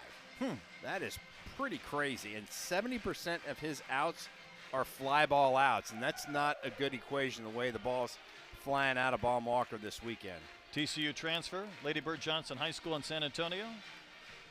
Mike Anu, the batter. I mentioned that maybe Oklahoma having some flashbacks to last Sunday. Troy, in the game against the Gators in the 5th inning, their pitchers hit 4 batters and gave up 4 homers and an 8-run inning that flipped the game and the series to the Gators. Well, it was a 3-run 5th today, but a run already in the 6th. I was watching that game on my iPad driving across Kansas, and I wanted to drive off the road. Oh. I can't imagine what the Sooners were thinking in the middle of that frame. 4 hit batters and 4 homers in an inning. That's tough. That's shooting yourself in the foot and then some. And New will take a strike. He's 0 for 2. Kuia Aloy homer to start this inning. His dad texted me and said both brothers have homered for their mother today because Fahiva homered in a minor league game. Very nice. So there you go. Mike Anu has homered in both games of this series. He chased that one, though. That's a dandy slider right there by Bixby. And I'll tell you what, for a guy that's 6'7", he is very quick to the plate. Almost kind of like a slide step delivery.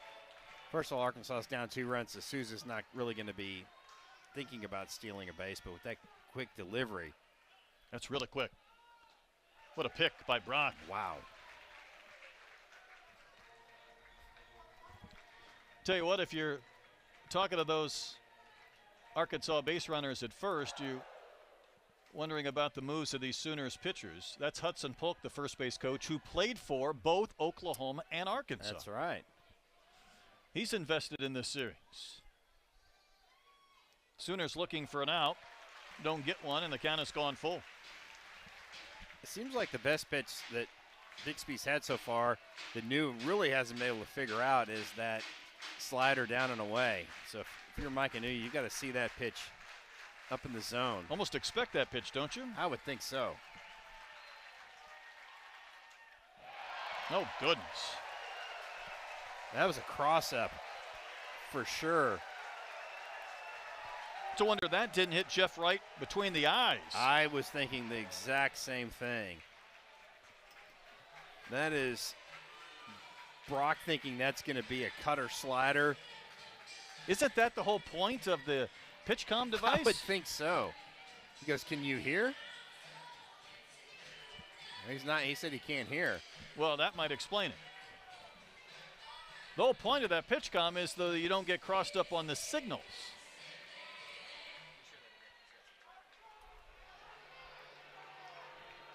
Well, when you see a catcher not catch a baseball, you can see that ball was past Brendan Brock before he could even think about it. That's 95 right by an umpire's ear. I think that's what Jeff Wright is saying. He's like, hey, you guys get on the same page. Make sure you get that PitchCom working. I don't want any more of that.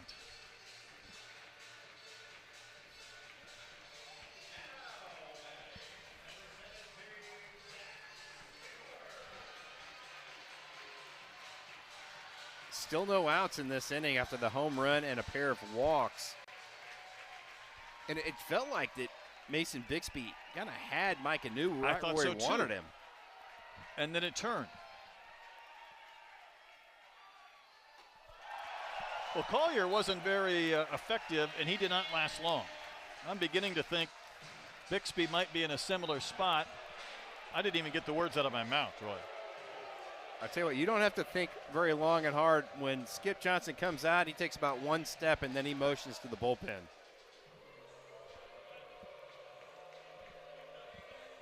Bullpen broke down late for the Sooners yesterday, and Arkansas took advantage. This one's shaping up to be interesting as Nate Smithburg is on his way into the game.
Sooners are going to try to mix and match now with their bullpen and try and hang on to a lead. But a homer to start this frame, a couple of walks as well. So we're on our third pitcher of the inning.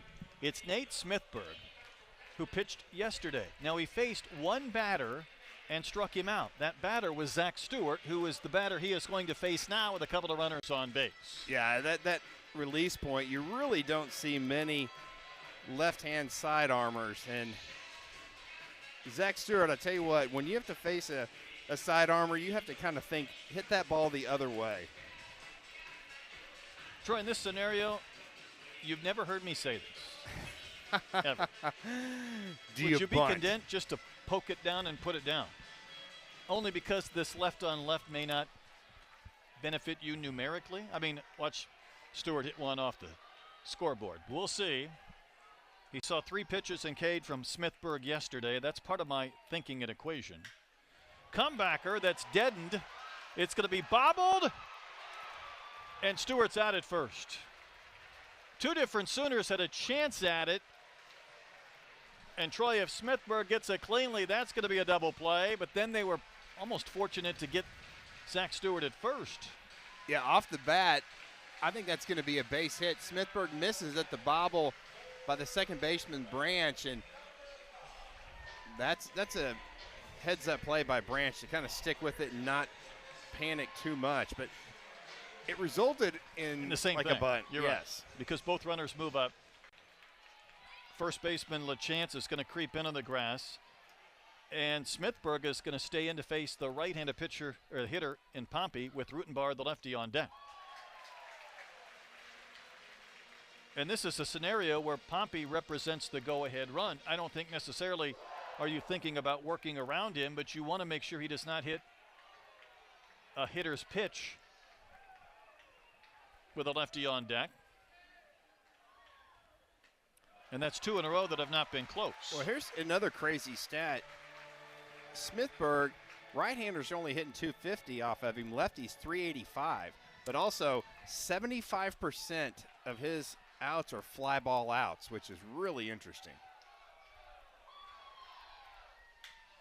Stroked out to left. Then it is going to drop for a base hit. Sousa will score. New heading to the plate. He will score. TJ Pompey with the single to tie up the game at 7 apiece.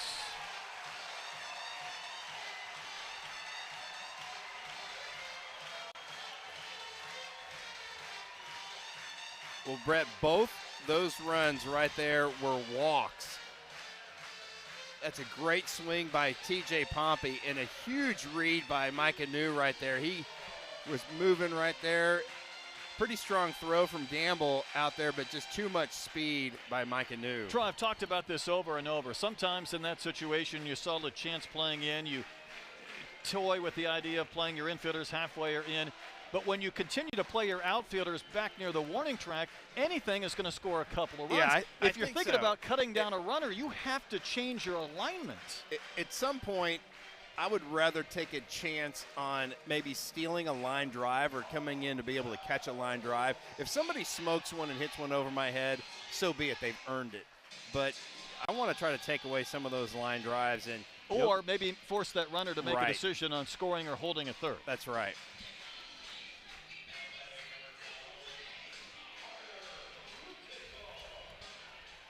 Oklahoma has had leads of 5-1 and 7-4, but it has disappeared. How about both teams having 7 runs and 7 hits? Identical totals across the line score. Ground ball to second. Can the Sooners finally get a DP? They will. A 4-6-3 twin killing, so Smithburg gets the double play from the left-hander, but the homer, a couple of walks, those guys scored in a 3-run inning for the Razorbacks.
7-7, seventh inning. Is it trying to rain on us here at Baumwalker? I don't know. I need to take a peek at the weather. It looks like it was supposed to go south of us early in the day. Let's get a little shot of radar here. Yeah, looks pretty decent. Okay. When DVH addressed the team after their come-from-behind win yesterday, he was going through a weather report. Oh, it might rain tomorrow. Could do that. He was doing the whole spiel. Colin Fisher gave up the home run to Brock in the sixth. His teammates scored 3 runs in the bottom of the frame to even up this game. And back to the top of the lineup, Walk, Johnson, and LaChance in the seventh.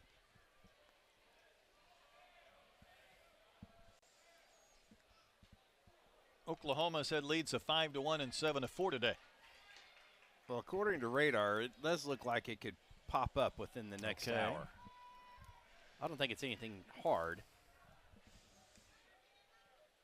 Feels a little sticky outside, though, doesn't it? This is exactly what Colin Fisher does not want to do, is walk the first batter you face after clawing back and tying this game up. He stranded a runner at third last inning. That was Harris, who swiped a couple of bases to get to third base. This is first full inning. Fourth pitcher used by the Razorbacks today. Gibbler, Eves, Dawson, and then Colin Fisher. Grounded foul. Pompey went into a dive, but across the chalk as that went into the corner. That was pretty close. Skip Johnson trying to get out of here with a win. His team has lost 4 straight. Skip going into last Saturday was at 297 wins as a head coach, and he's not chipped away any closer to 300. I think that's the least stat he's worried about right now. No, you're right. He wants to figure out how to get a W here in Fayetteville. His bullpen has had a few blips today that has not made it a lot of fun. There's another one hit in the same spot and fouled outside of third. And listen, the Sooners came into this weekend in the same spot as Arkansas, kind of projected to be a 2 seed. Then the question is where? What will your metrics finish at with RPI and strength of schedule? Can you make a push? Can you finish strong? Can you carry that into Hoover and then beyond? Another 3-2. Hit foul down the line in right. You know, the one thing about Skip, though, Troy, he really helped out Arkansas for a number of years when he was a junior college coach, sending players here, including Jess Todd from Navarro. Yeah, he had some big-time names, and yeah, just a great coach and so fun to talk to. Here's another payoff pitch. That's grounded to short. Right to Kojal, flips to first, and that's a win for the Razorbacks because Walk was ahead in the count 3-0 before Fisher fought back and got the ground out. Well, he hit that ball right on the button, and he still almost beat that thing out. It was Jess Todd, though, that in the 2007 SEC tournament struck out 17 batters against South Carolina, and that record stood until Gage Wood had the 19 Ks in the no-hitter in Omaha. Right. That was, I remember that performance down in Hoover. And that was a product from Skip to DVH. Camden Johnson, left on left, takes strike one. I didn't realize, though, that Chris Davis, the big first baseman, was a guy who played for Johnson at Navarro, who was coming here before he signed professionally. That's right. A long big league career, a lot of home runs, some struggles at the very end. 0-2 to Johnson, who's been on base every single time today. 2 walks and a single. He scored a couple of runs, but he's going to have to hit on the terms of Colin Fisher here.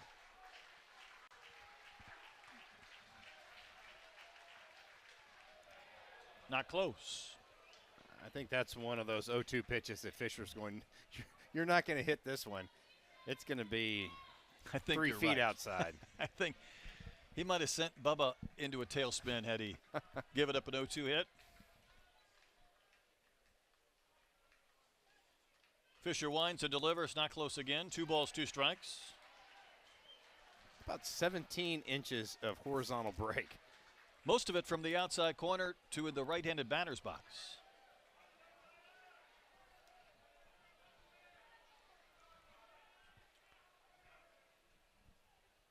Wave and a miss. Fisher's retired 4 straight. Well, you don't see that happen very often. A really good hitting Camden Johnson. That's just a filthy breaking ball. It's almost unhittable. Do you think he was setting up Johnson at all, throwing a couple of pitches that finished way out of the zone, then starting that breaking ball at him and breaking back over the plate? I don't think so. I think that was he didn't want to give up an 0-2 hit, and then just missed with those pitches. You start looking away and that pitch is coming at you, it's really tough. If he's that good, then I'm incredibly impressed. I see where you're going with that. I mean, anything to change the eye level and then maybe make you think that, okay, I'm going to give up on this one a little bit. Once you start looking away and then a pitch looks like it's at you, you're probably not going to be in a position to stop and swing. And right. Johnson was it. LaChance had a 3-run homer in the first, an RBI single in the third, but he hit into a double play back in the fifth. LaChance is trying to take all of his time right here before he gets those. That was at 9 seconds. His eyes were up and ready to hit. You have to do it before 8 seconds. We've seen more gamesmanship with that timer from both hitters and pitchers this year, haven't we, than years past? We really have. You can see that LaChance, he knew that ball was down and away. The Razorback crowd's really starting to get into this ball game. A little feisty right now. 2-1 pitch to LaChance. That's in, and fans upset that young man's been apoplectic a couple of times. That would have been nice to see the 3D strike zone on that last pitch. LaChance might come out of his shoes. He doesn't. That's ball 4. 2-out walk. Troy, that's not the worst thing in the world, though. No, I don't think so. And you've got a guy that's absolutely red hot, and you just got to be really careful. No offense to Jackson Willits, who is really dangerous at the plate, but Dayton LaChance is just on a different level right now. That kid just say, "Come on, Blue." He's letting him have it, isn't he? That's going to be a conversation with Matt Hobbs right here. I think this might be one of those ones. Hey, let's not get too predictable with that breaking ball. A few more strikes than balls for Fisher. Give up the 2-run homer to Brock, but then after a single to Harris, he retired the final 2 that he faced and the first 2 this inning before that walk to LaChance. And again, not the worst case scenario if he can retire Jackson Willits. Certainly as you think about facing a right-handed power hitter,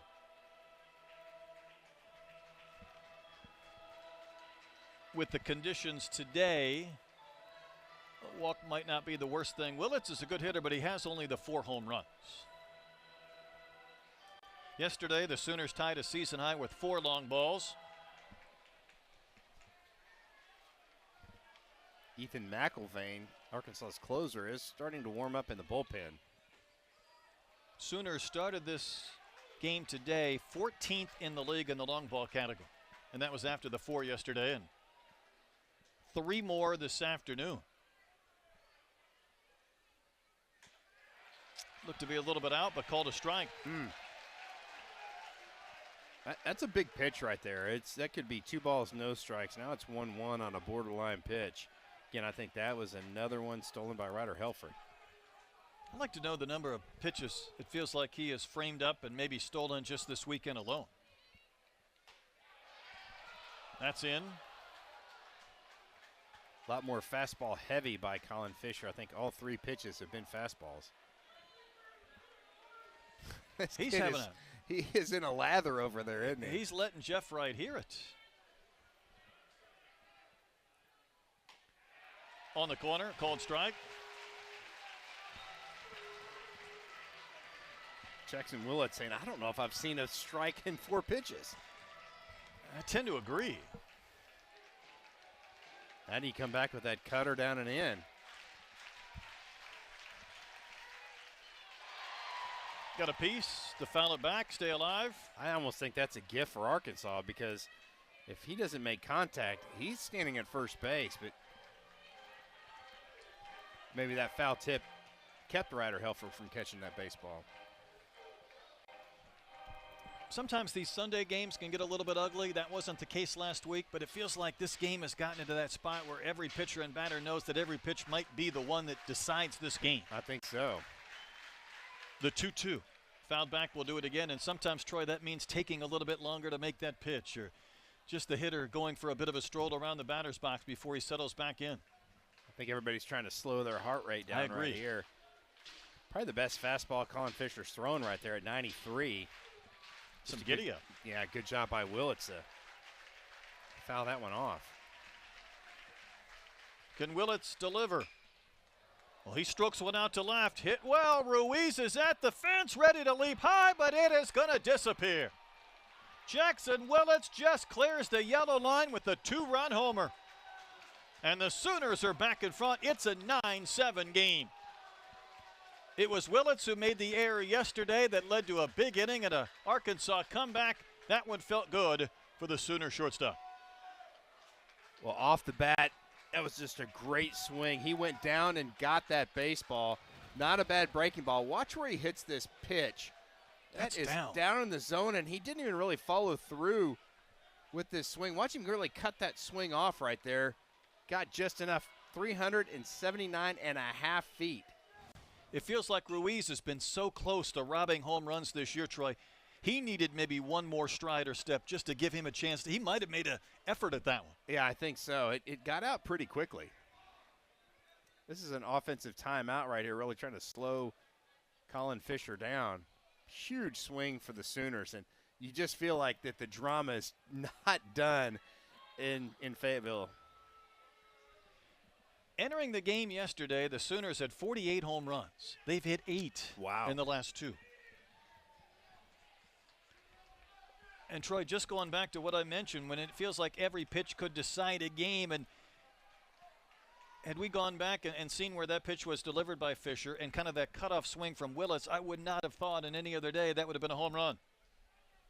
Well, he hit that ball right on the barrel. It was just great contact. And is that strength? Is that his ability to muscle up a little bit? I think so. I think it's just when you hit the ball in the sweet spot, it's going to go.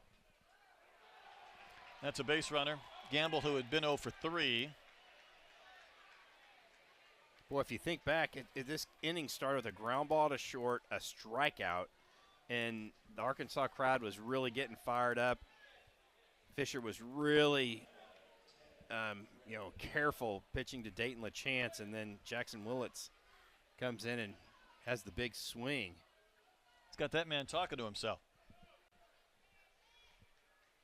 Brendan Brock homered in the 6th, hit one to DVH's office that rattled around some of that furniture just outside of his window.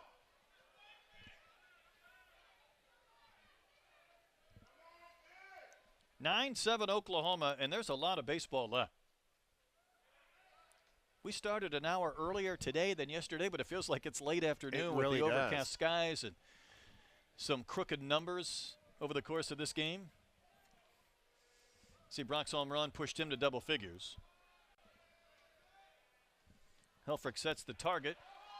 Well, that's pretty much right down the chute for a called strike.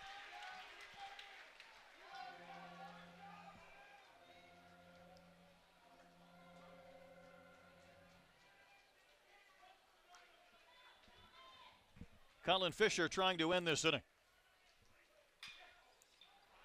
Blistered out to right for a base hit. Gamble's going to turn second and go to third. Stewart plays it back in quickly.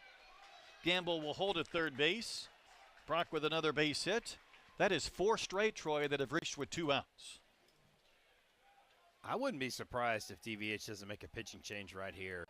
You really can't afford any more runs.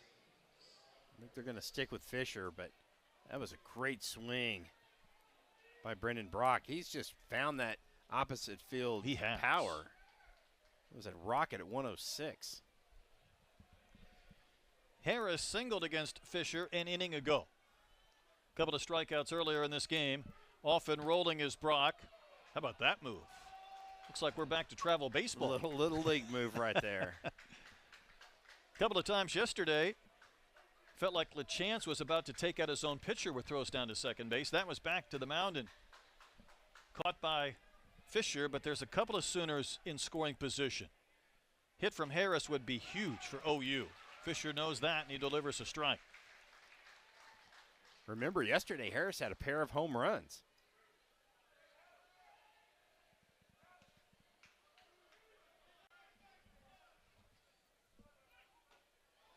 Pitch carries and drifts out of the zone. Over 50 pitches now in this relief appearance from Colin Fisher. entered back in the 6th with nobody out. Trying to get through the top of the 7th. And misses, nibbles on that outside corner, a little bit low, maybe a little bit outside. 3-1. Drew Dickerson, who homered earlier in this game, is on deck.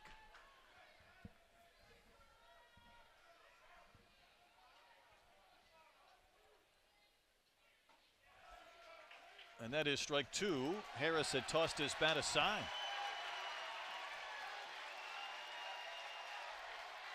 I'm surprised they're not starting the pitch clock already. There it goes. Jeff Wright said something to Harris, who didn't look up as he circled back behind the plate umpire and climbs back into the box. Fans trying to will Colin Fisher to a final out of the inning. And that is ball 4. Harris's reaction, Troy, was as if he thought he was going to be rung up. He threw his hands in the air, almost anticipating strike 3. And sometimes once you throw that bat away and you come back in the box, you don't get the benefit of the doubt. Right. Watch his reaction here. That's way off. Oh, he's saying that's that far outside. I said that one's wasn't outside that far by a outside. foot. No. 5 straight have reached with 2 outs. And DVH is on his way out to the mound to make a pitching change. So often on a Sunday, it's a race between 2 head coaches to find a pitcher who can come into that bullpen and slow this game down. See if Brissy is the answer for the Razorbacks.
Brissy becomes Razorback pitcher number 5. And Troy, this is not an easy scenario. It's been a while since we've seen Brissy, and he inherits a bases-loaded 2-out scenario in the 7th inning. Yeah, it's definitely a mess right here for Brissy. And the thing that jumps out at me a little bit is those 11 walks in that 15 and 3rd innings. He's got good stuff. The fastball is going to sit low to mid-90s, kind of that low three-quarter arm slot. So a lot of run with that fastball, and sometimes that's the hard part about trying to keep it in the zone. It's been over 3 weeks since he last appeared in a game. April 18th against Georgia, and gave up 4 runs in an inning.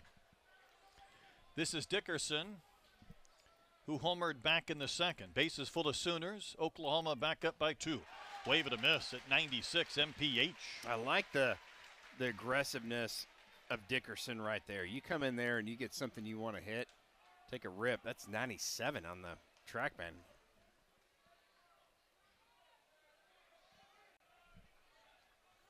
Gamble at 3rd, Brock at 2nd, Harris at 1st.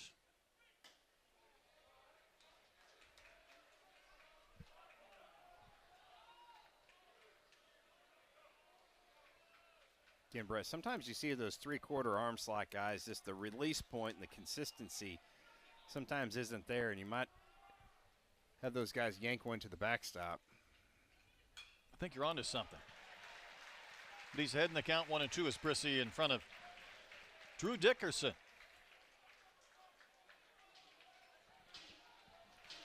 I don't think Brissy's going to be cute right here. I think he's just going to keep throwing the fastball. I'm with you, though. A little bit of concern about him yanking one away from the right-handed hitter. He's certainly been in the zone so far.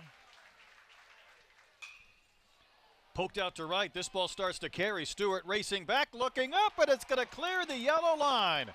Drew Dickerson will hit the grand slam for the Sooners and float around the bases. Looked like somewhat of a routine line drive towards the warning track area, but it carried. Stewart could not rob it. And what an inning for OU.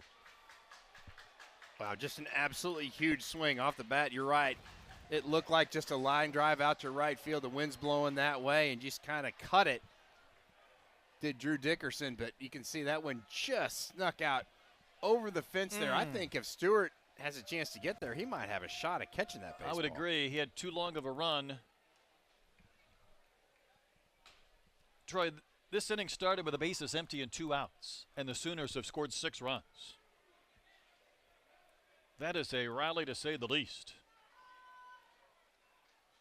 Well, that's a team that just hasn't hung their head after kind of losing the first 2 games. And that's 9 home runs in the 2 games for the Sooners after they were run ruled on Friday, 12-2.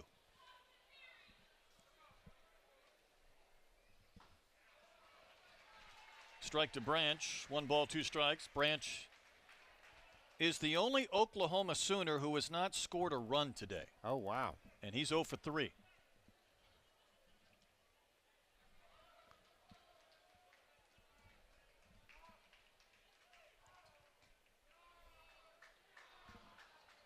Sundays again becomes a scenario for these respective head coaches where you keep going to the bullpen and you try to find one guy who you can ride. And I think both of these coaches this deep into the game are still trying to find that person.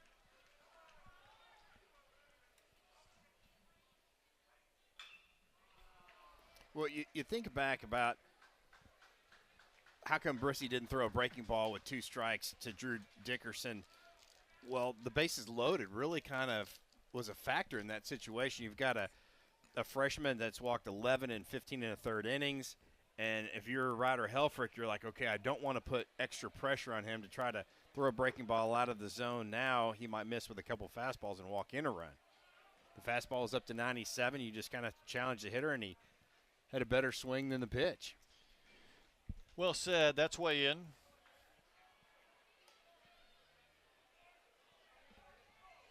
But obtaining that third out has been laborious.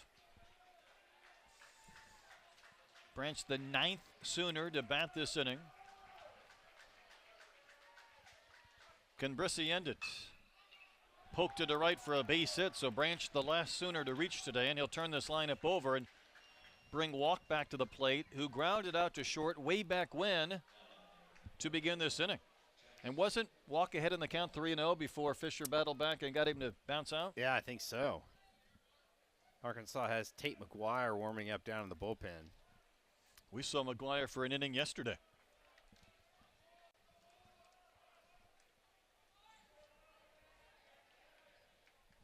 Walk is 1 for 4. Big healthy wave and a miss at 94 with a fastball from Brissy. Arkansas has won 6 SEC series, but you get greedy as a team when you win the first 2 games trying to find that sweep. The Sooners, desperate for a win, have continued to respond over and over this afternoon. Yeah, they really have, and you got to give them a lot of credit. Again, you don't feel like they've really pressed in this ball game like you'd see some teams do when you've lost the first 2. When it gets late in the year, I would say that's easier said than done because you feel the urgency a little bit.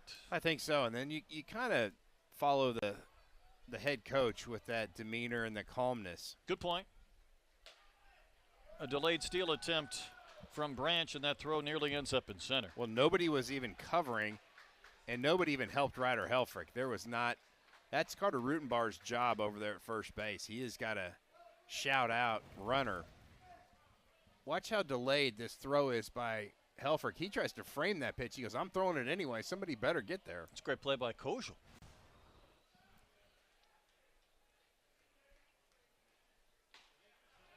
You've heard A lot of people say over the years a team will take on the personality of its head coach. You think about how wildly up and down the Florida Gators have been this year. Think about Sully and riding that wave of emotions. I mean, you could see them following that roller coaster because that's a little bit how he is. You love his energy. At times it's a lot, and Walk will take the walk. And Troy, this is now 11 men that have come to the plate this inning for the Sooners. Yeah, just a great inning by Oklahoma. And again, the way the ball's flying out of here, I don't think any lead is safe. No, I would agree, and it gets back to what Dave told his team after the win yesterday. You got to hang around and stay close so that you can make a push late. Sooners lost leads of 5-1 and 7-4, but they are looking for even more separation with Camden Johnson. This might be the last guy I would like to see up in this scenario. Yeah, a guy that has really good bat control. That's going to do it. DVH is out, and he's seen enough pitches outside the strike zone. He's going to go get his freshman. Battle of the bullpens indeed, but the Sooners have put up a 6-run 7th inning and still looking for more.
Well, Tate McGuire, who pitched an inning yesterday, finds himself back in this game. Second time in as many days with the 4.46 earned run average, approaching 40 innings. Yeah, DVH is trying to find somebody that just can throw some strikes and try to get the Razorbacks off the field. But again, we've said it a couple times, but this inning began with a ground out to short by Jason Walk. Camden Johnson struck out, and then the merry-go-round started for the Sooners. That kid was invested earlier. He was wanting strikes, and now he has been taken out of this game. Troy, and the phone comes out. Yeah, and his demeanor's completely changed. He's like, I got to get through this inning. It's all I've got to just watch this. 40 years will come back, and he'll be in that same seat, yelling at the umpires. Well, Camden Johnson struck out earlier this inning. So he is batting for the second time, trying to not make 2 outs. The only time he was retired today was that K. That was against Fisher. That was 2 pitchers ago. I have no idea, but I would almost bet the farm that Camden Johnson has not made 2 outs in the same inning this season, the way he swings the bat. He took a pitch right down the chute. It's not much fun because every one of your teammates is excited, they're invested, they're involved, and you're making 2 outs. A 6-run 7th for the Sooners. Arkansas just trying to end it. Big healthy wave and a miss. Breaking ball. And that's what happens when you get up there. You get a pitch and the bottom just falls out of it. That was the cutter, right? That was a really good pitch by Tate McGuire. Might see that one again.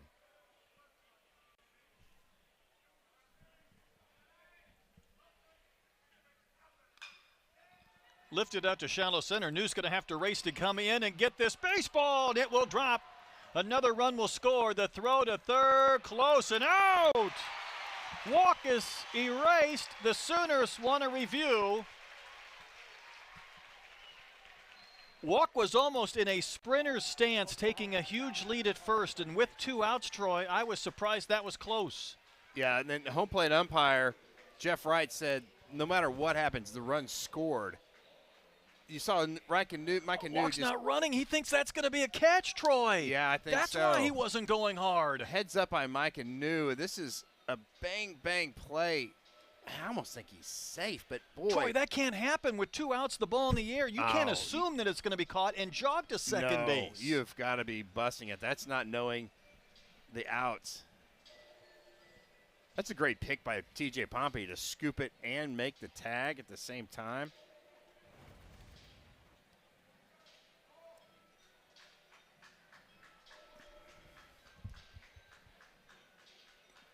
Can you tell? I think you have to call that an out. In third base umpire James Ainsworth was absolutely right. Look how close he is on top of that play. Is he tagging the cleat? I think he's tagging back the of cleat. the shoe. I don't think there's any way you can overturn that. 9 straight Sooners reached with 2 outs, and Arkansas might catch a break if they get that out after the base hit to end what has been a 7-run or Sooner 7. Or does that front foot come off the base when the glove is on the back foot? Again, that was a great job from our crew to show Walk, who had a huge lead at first, kind of jogging towards second, I guess, assuming that fly ball was going to be caught. And then the throw from Micah New resulted in an out called on the field, and now we're reviewing that play. I just don't understand how you could change that call. Just can't tell exactly if that glove is on the shoe, I guess, because indeed it was called out on the field. Feel like that should stand. Just a cloud of dust does not help. It's not the fog they had in Como. I mean, that's bang, but yeah, you cannot make that mistake. Micah wants an outfield assist. Everybody wearing Razorback colors wants this inning to end. 2 outs, nobody on base. 9 batters later, the Sooners have scored 7.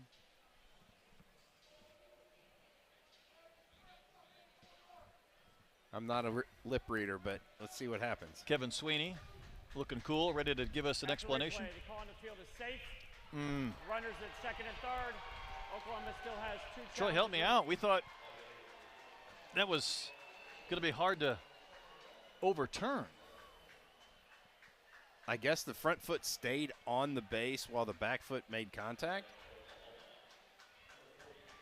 Do you just walk Dayton LaChance right here? I do. I just put him at first base. LaChance was the man who walked about a half an hour ago with the bases empty and 2 outs in the 7th. Credit to the Sooners for keeping the pedal down, and LaChance hammers one. Foul. That ball just disappeared into the sky as well.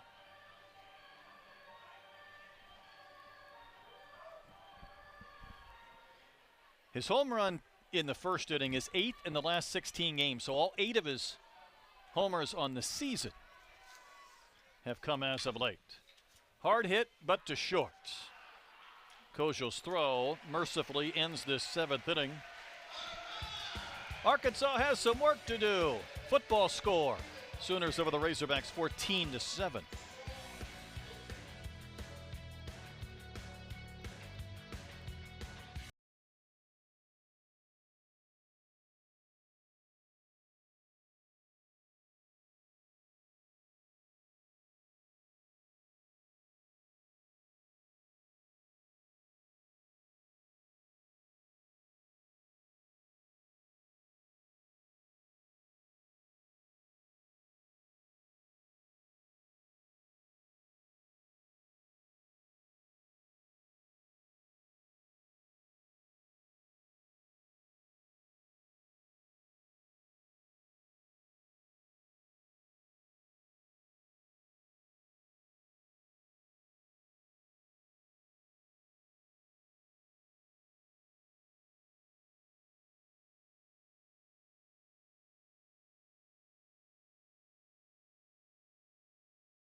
lost track of the Sooners' home runs today. Take over on this game summary, Yeah, whatever interests you. It's been really crazy.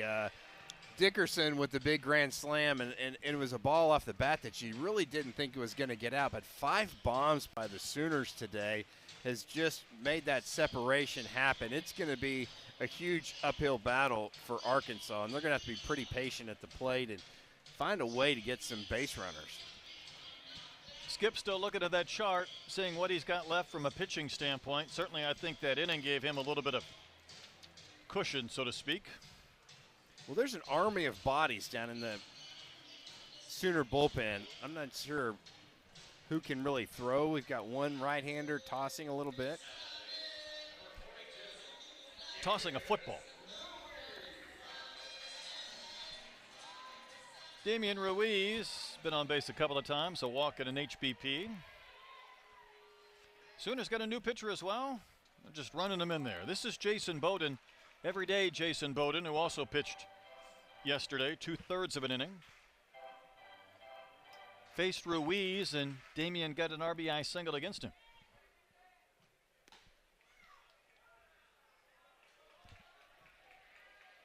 Yeah, I think Arkansas definitely is in take till you get a strike mode. You can see Ruiz right there just doing that on a fastball right down the chute.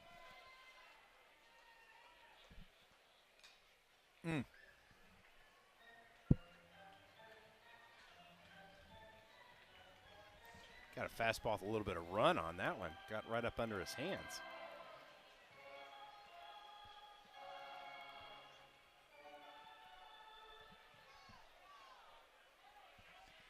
Every win is important from an RPI standpoint, a conference win standpoint. Arkansas had 15 SEC wins, Troy. A win today, of course, 16. Thinking about maybe getting to 18.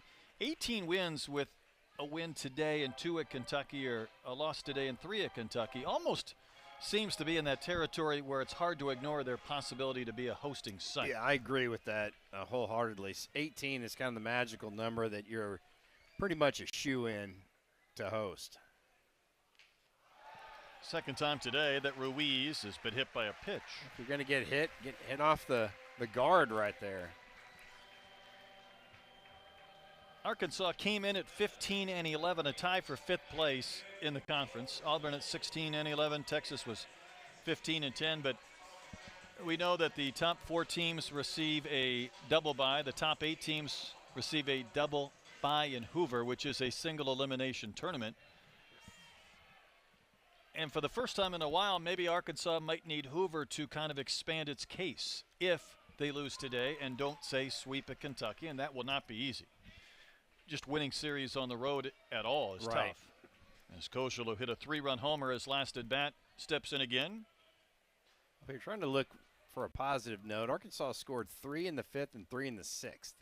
And you almost feel like being down 7, you've got to get 3 right here. Or some crooked number.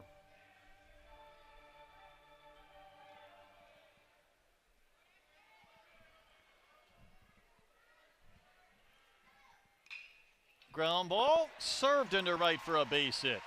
LaChance and Branch both looked at each other, and that ball went between them. And Ruiz goes to third. Man, the Razorbacks in business. I'm really shocked that Ruiz did go to third base right there, being down 7 runs. That was a really strong throw by Harrison. It was, I think, closer than Damian Ruiz thought it was going to be. That was a hose from Harris. It was a rocket. We have not seen very good throws in our several years working together, but that one was impressive. As much as Oklahoma's relievers have struggled a bit, if you're the Sooners, this man has to give you something in Bowden. And here's Helfrich, who takes strike 1. This is where you lean on Bowden and say, you may give up a run or 2, but I need outs. Right.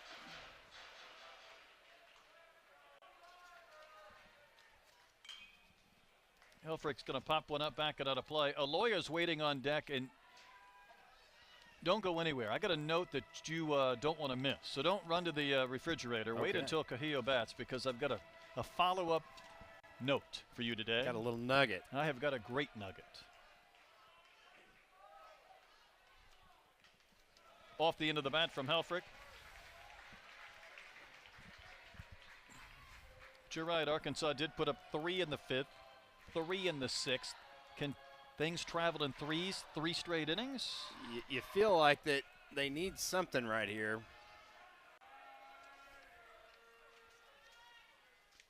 That one will go to the backstop. Another run. The Razorbacks have scored this year on a wild pitch. That's got to be close to 20. I think we've reached that number. It has been one of their best offensive weapons of the season. Just get to third base and wait for somebody to hit the ball. Throw one to the backstop. Well, it takes away the double play, and that could be big.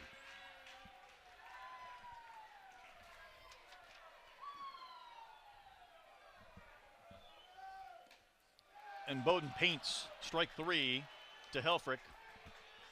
It's a big first out.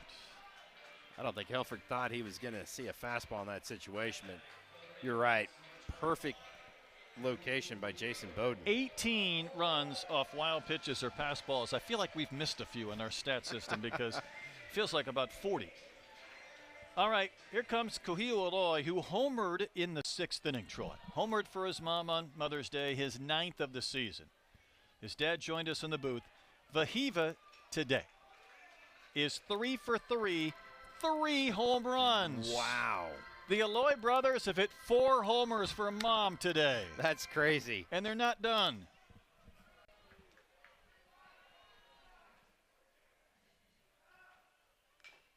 You still don't want to do the rap because the Bash Brothers coming today, Troy.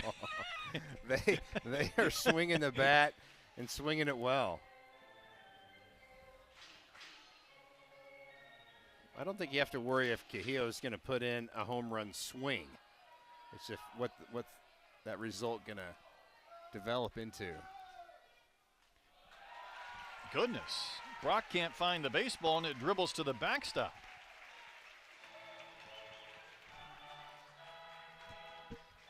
You and I love baseball. We can't live without baseball.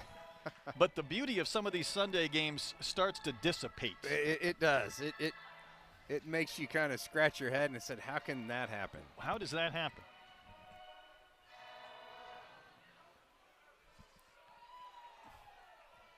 Three infielders on the left side of the diamond. Aloy has a couple of hits today, including that home run. And he took a big wave and a miss. I kind of felt like Kuhio of last month. I think he had his mind made up before that ball left Bowden's hand. He was going to swing at it.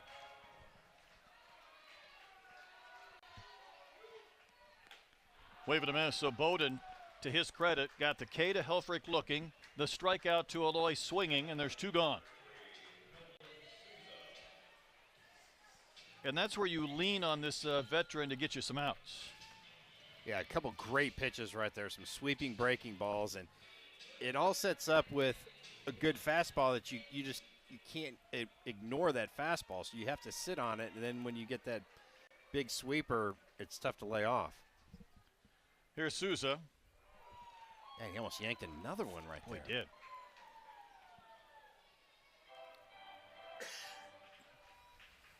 I was talking about Bowden a season ago, Troy. 31 appearances in relief. Second most in the SEC.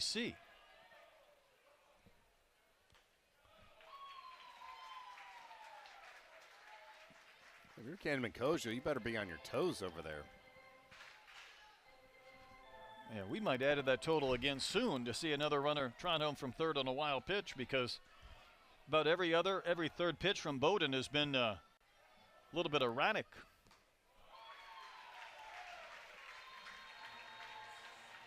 Sometimes when you bring a pitcher into the game, is he fired up again or is he okay? He's starting to get worked up. He wants ball 4. Strike instead. Sometimes you bring in a pitcher, Troy, and you start thinking, I need 2 innings out of this guy. And then you're a third of an inning or 2/3 of an inning in, and you're like, I just want an inning. Right. Just get me 1.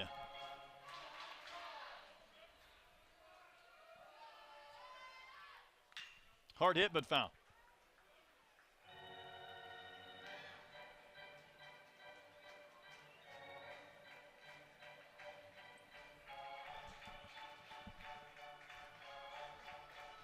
Nolan walked and scored last inning, but he's trying to get Kozel home from third base.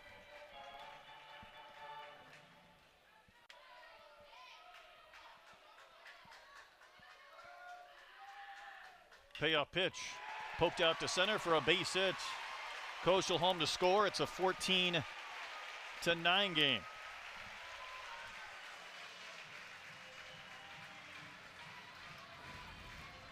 Just a fister right there by Nolan Souza.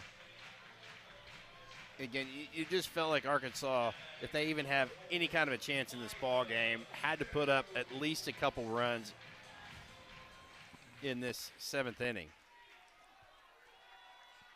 New is 0 for 2. He has walked. He scored. All right, I got another thought for you. All right, bring it. For the 18 position players that started, counting the DHs for these two teams, only 2 players haven't scored today. Wow. Helfrich, who leads this team in runs scored, is one of those. Zach Stewart is the other. Okay. I don't know how much more you can watch of Bowden if he can't calibrate a little bit. And again, Troy, he just goes through these 2 or 3 pitch spells where he isn't quite around the zone enough. When you think about the 2 pitches that on the strikeouts, those were pitches well off the plate, just had such great movement. And being able to throw the fastball on the outside corner for a strike kind of makes that hitter chase that breaking ball off the plate.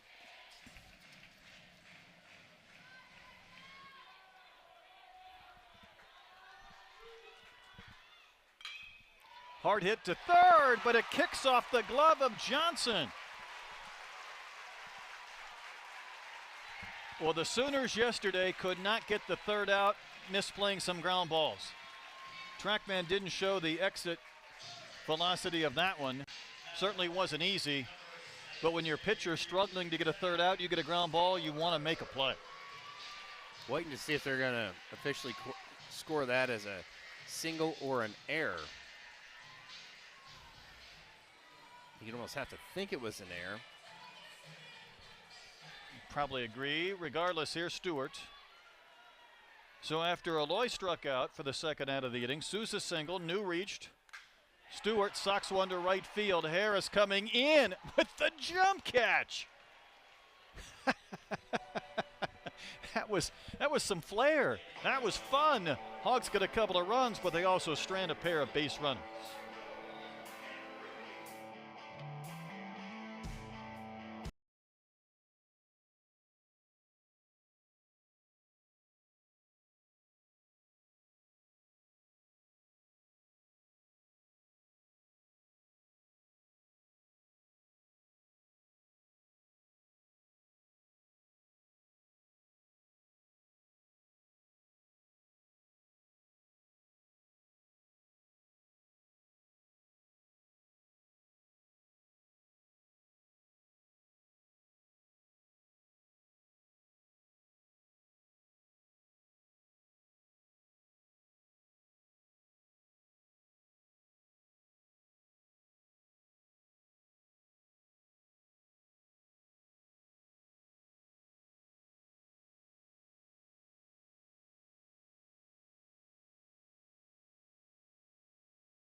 Hey, some news and notes. Georgia clinched the SEC regular season title, the first team to 20 wins in the conference. What a great year it has been for the Dogs, who enter play at 20-6.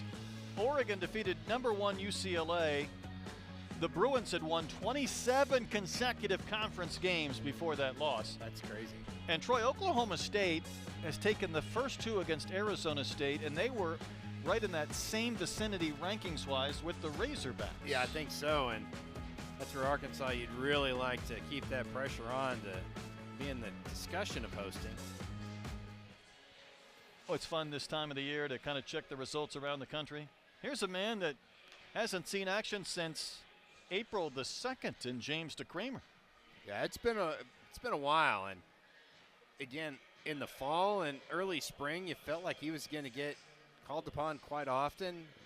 Had a couple rocky appearances, and you can see only the 10 1/3 innings, but he's got a guy with a big arm. He'll sit in the low to mid 90s. Willits is going to lead off. A 2-run homer last inning to break up a tie game and takes a strike. So in the top of the 7th inning, the Sooners scored 7 runs on 5 hits. They got a grand slam and a 2-run homer. Then Arkansas scores 2 in the bottom of the inning on a couple of hits and strand a pair of runners. Back-to-back changeups by DeCramer.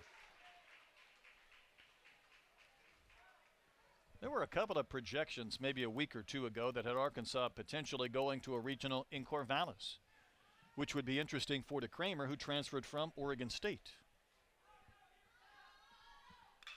Willits strokes one out to left center field. Getting a little bit humid and misty around the yard now, and New will track it down to make the catch to begin the top of the 8th inning.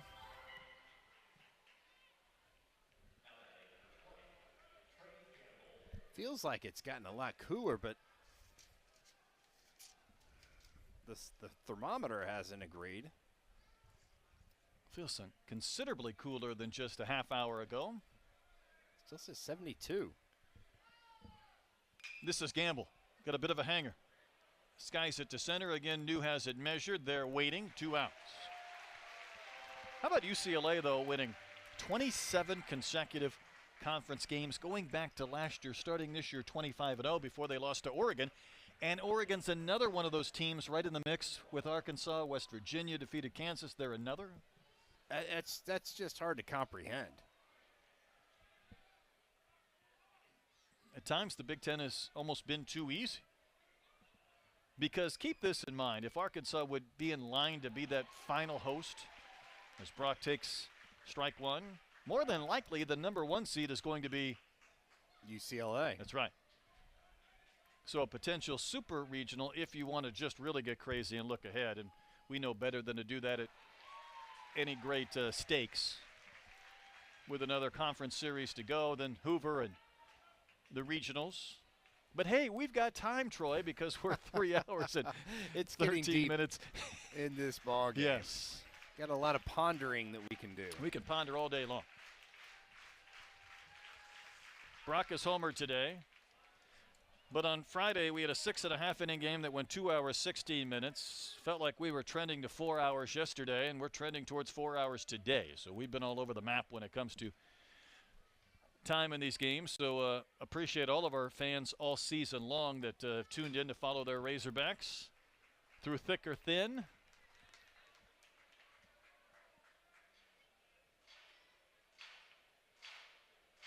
They've kind of rode the waves of this Razorback ball club this season. Don't we sure. always?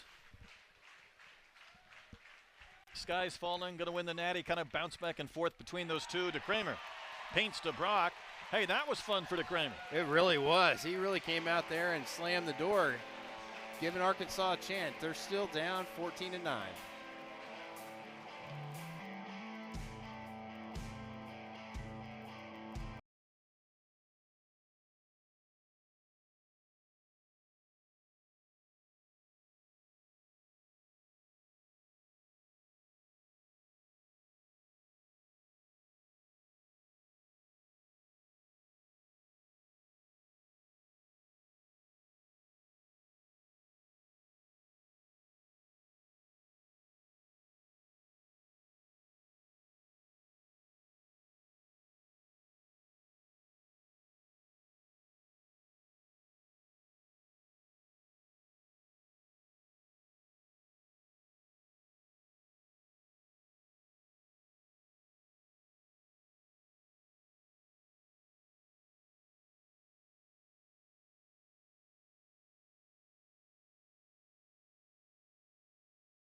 back at Baum-Walker. Let's talk some SEC news and notes with the Sooners leading this game by a 14-9 score.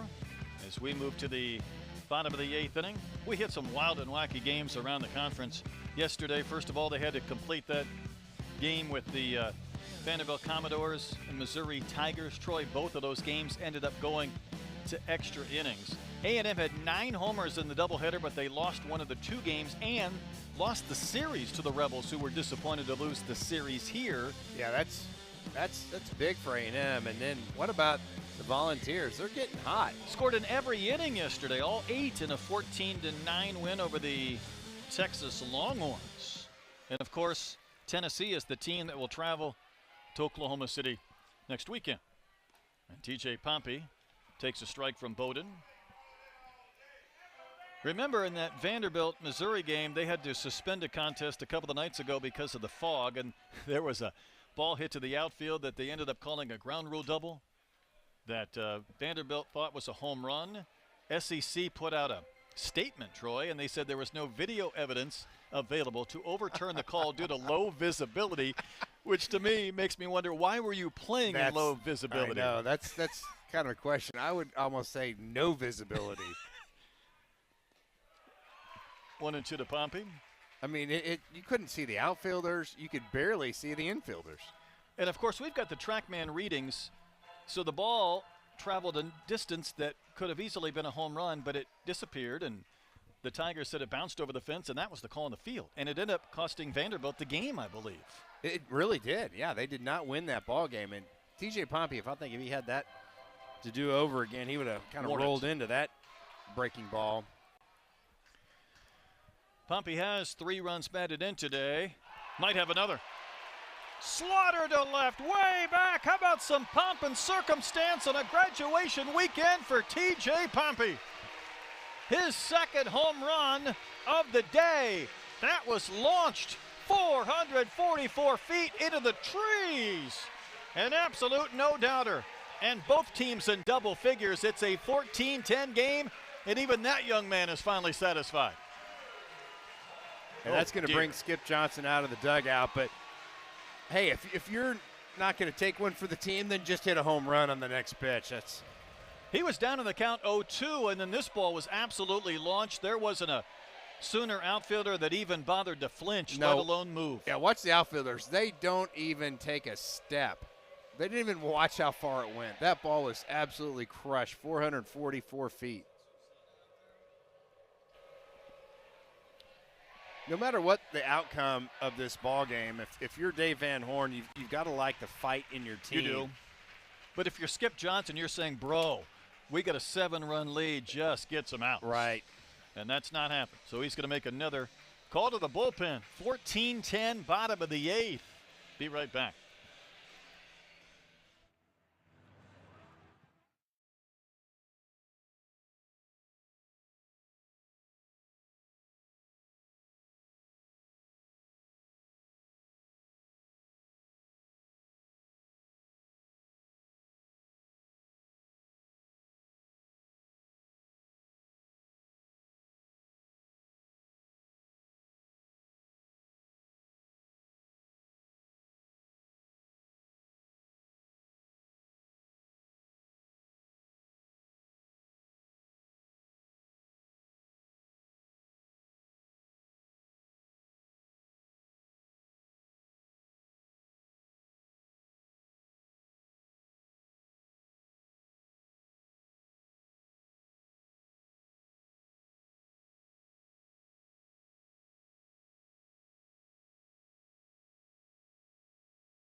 Next man up is Gavin Jones, another McLennan JUCO product.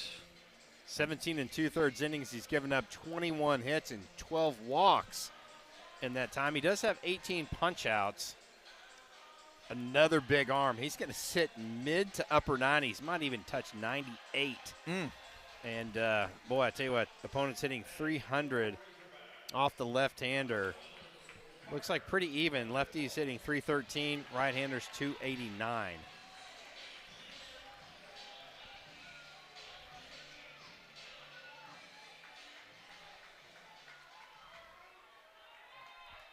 This is Rutenbach. Rolled into a double play to end the 6th. And you're going to see Arkansas take till they get a strike. When you're down 4, you can't hit a 4-run homer, but you can sure try to get some base runners. So 9-1-2 after the home run from Pompey started this inning. Well, we've seen some absolute power arms out of that bullpen of the Sooners. I mean, it really kind of reminds you of Florida.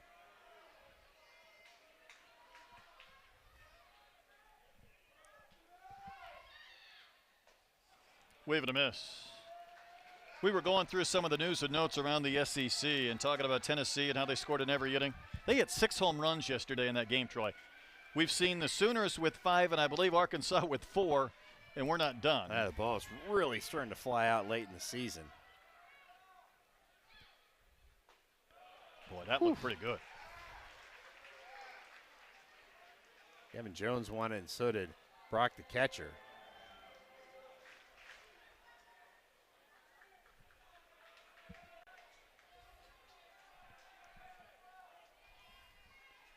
Arkansas still has 6 outs with which to work.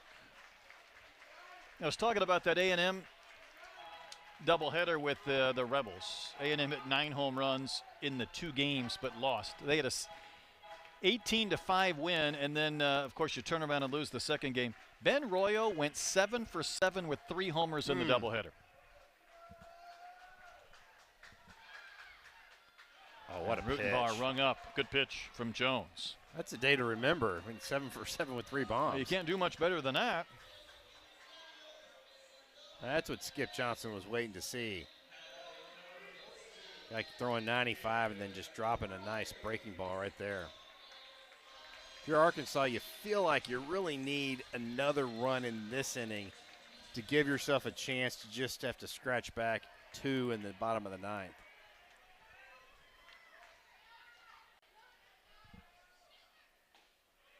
Ruiz will take a low strike. It was a year ago that Gavin Jones made 22 appearances on the mound, but was 3 for 3 as a hitter. Oh, wow. So he was perfect.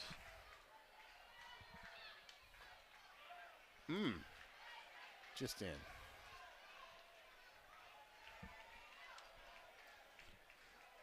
Well, Damian has been on base 3 times, but he's 0 for 1. Twice he has been hit by a pitch.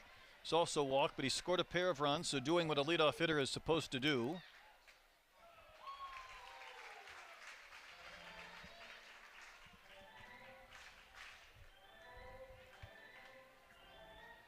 Well, Jones definitely wants to throw strikes. You don't want to give any free base runners. Well, this is the 8th inning. This is the Razorbacks frame. Troy, we were putting up the graphic yesterday when Arkansas scored 7 runs in the 8th. In all their success, for whatever reason, I guess, you always have one inning which a team outscores another by a wide margin, but it's come so late in the game, and it's come in the fact that Arkansas has had 10 different run rule wins, which shorten games, as Ruiz is on again. Hogs have outscored their opponents 58-18. I believe if you just go back in April and May games, last month plus, it's been 34-7, now 35-7 in the 8th inning. And DeCramer did his job in the top of this inning to get 3 quick outs. But that's a number that is hard to explain. Right. That is just never seen that before type of statement. Koshel's 3-run homer in the 5th was one of the big blows for the Razorbacks, and one that Oklahoma's continued to respond to and answer. Can Koshel answer back?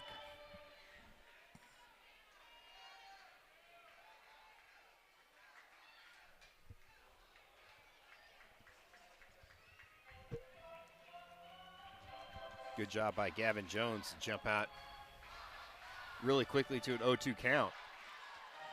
Well, for Kojal, if he would homer here in this series, he would have a 2-run homer, a 3-run homer, and a grand slam.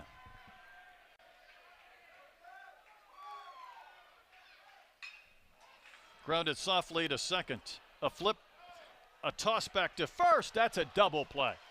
Well, the Sooners had a double play to end the 6th, and they get one to end the 8th, shortening this game as we go to the 9th inning.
I almost expect chaos on the SEC on this Sunday with all the wild scores we've seen, and Texas trying to get off the mat. In fact, they did defeat Tennessee to salvage a game.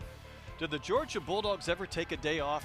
They just hit and hit and hit, but how about the Missouri Tigers winning 2 of 3 from Vanderbilt? Feels like the Commodore's funeral is taking place. If you have an SEC season in which you get to the very end and LSU and Vandy aren't in the regionals? It's crazy. Doesn't that feel weird? That just does not feel right. Deshaun Harris, a couple of homers yesterday. I enjoyed his jump catch. That was something. Into the 7th inning. He was a few feet in the air when he made that grab. This ball might come back. Pompey will drift over and reach around our camera, and he just about made the play.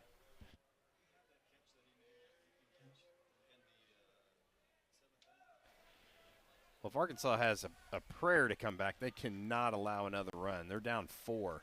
Well, DeCramer, who hadn't pitched in almost 5.5 weeks, had a perfect 8th inning. Troy, you might just play your way back into that circle of trust. Well, I think so. I mean, you're throwing 94, and then you're throwing an 80-mile-an-hour changeup. It's got great fade and a breaking ball that's pretty sharp. I'll tell you one thing, he's fresh. Good point. He is indeed that.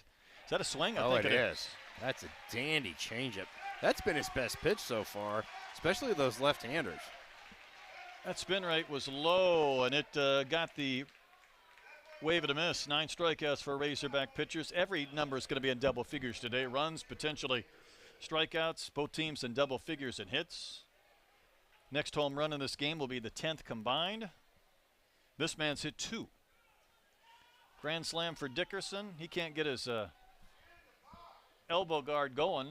One fan downstairs screamed at him, "Get in the box!" Listen, when you've hit 2 home runs, you don't have to encourage somebody to climb back in there. That's a swing. I mean, that breaking ball, you see a lot of guys, halfway to the plate, then the ball starts breaking. It looks like it's coming out like a wiffle ball out of DeCramer's hand. I mean, within feet of leaving his hand, it's got break on it.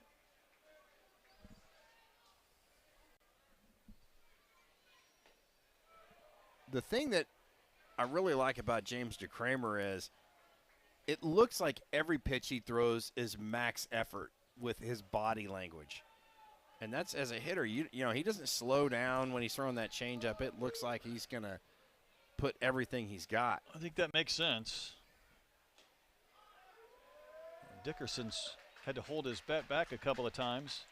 Think about this, though. Troy, you mentioned that Branch came into this series with 1 home run, and he homered yesterday. Harris entered the game yesterday with 1 homer. He hit twice.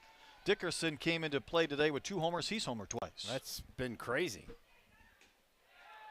Helfrich tried to bring that one back and frame it a bit, but the count 3-1 to Dickerson with Branch waiting in the on-deck circle.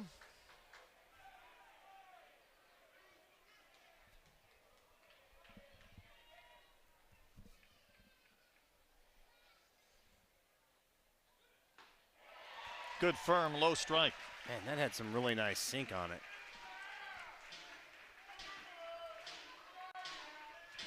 Now, if you're Dickerson, you've seen all kinds of pitches. I don't think the only thing he hasn't seen is the changeup. Here's the payoff. A little bit up, a little bit out. First base runner against a Kramer after he had set down the first 4, including a couple of strikeouts. Oh, he's fired up again, Troy. He can't believe it. Where'd that miss? Are those Hognoxious' old seats down there? Yeah, I think it could be. Might be some kin.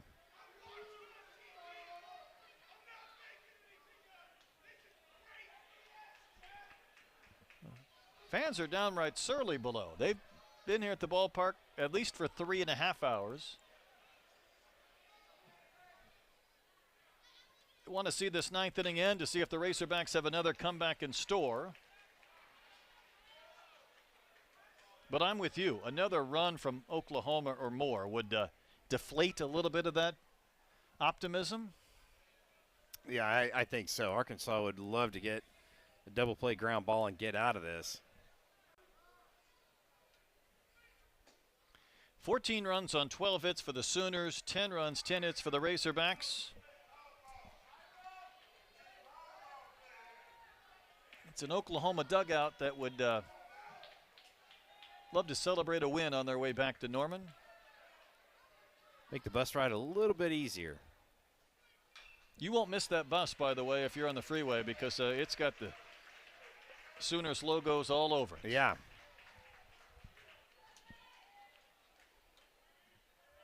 It's a pretty easy drive back to Norman right outside Oklahoma City. Gets this time of the year in Norman, they start thinking softball regionals and supers. Shot out to right, a base hit off the bat of Branch. And it gets by Stewart and goes to the fence, and that means Dickerson is going to race all the way around and score, and Branch will coast into third base. Run number 15 for the Sooners. Did Stewart slip pursuing that liner? He went down. I think that ball just skidded. I don't know if we've really had any precipitation, but it just skipped past him. I think the ball was hit on the button, 95 miles an hour off the bat of Branch. Oh, it is rainy. You can see the rain right there, and I think it really took off. Watch this ball just shoot on this next hop right there. That first hop, it just really took off. Stewart had to chase. Now the infield in all the way around, and Jason walked back to the top of the lineup. They're going to call that a single and an error, 2-base error.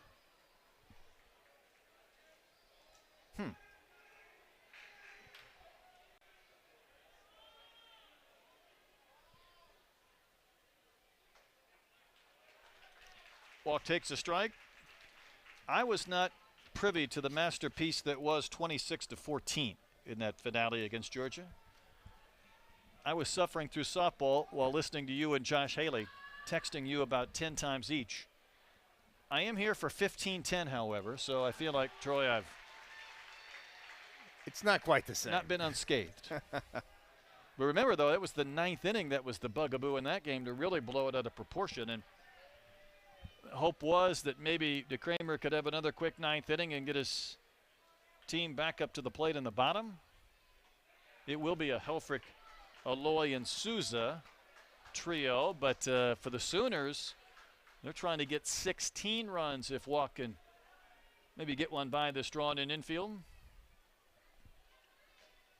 Swing and a foul tip into the glove of Helfrich. That's a big second out. That really is a big second out. Every out's big at this point for any reason. It is, and now you can push that infield back, but you've always got the dangerous Camden Johnson. Oh my goodness. We've got some action going on above the dugout. Sooners have been listening to that for about 4 hours. Here's Camden Johnson. 2 singles, 2 walks, 2 runs scored, and an RBI in this game.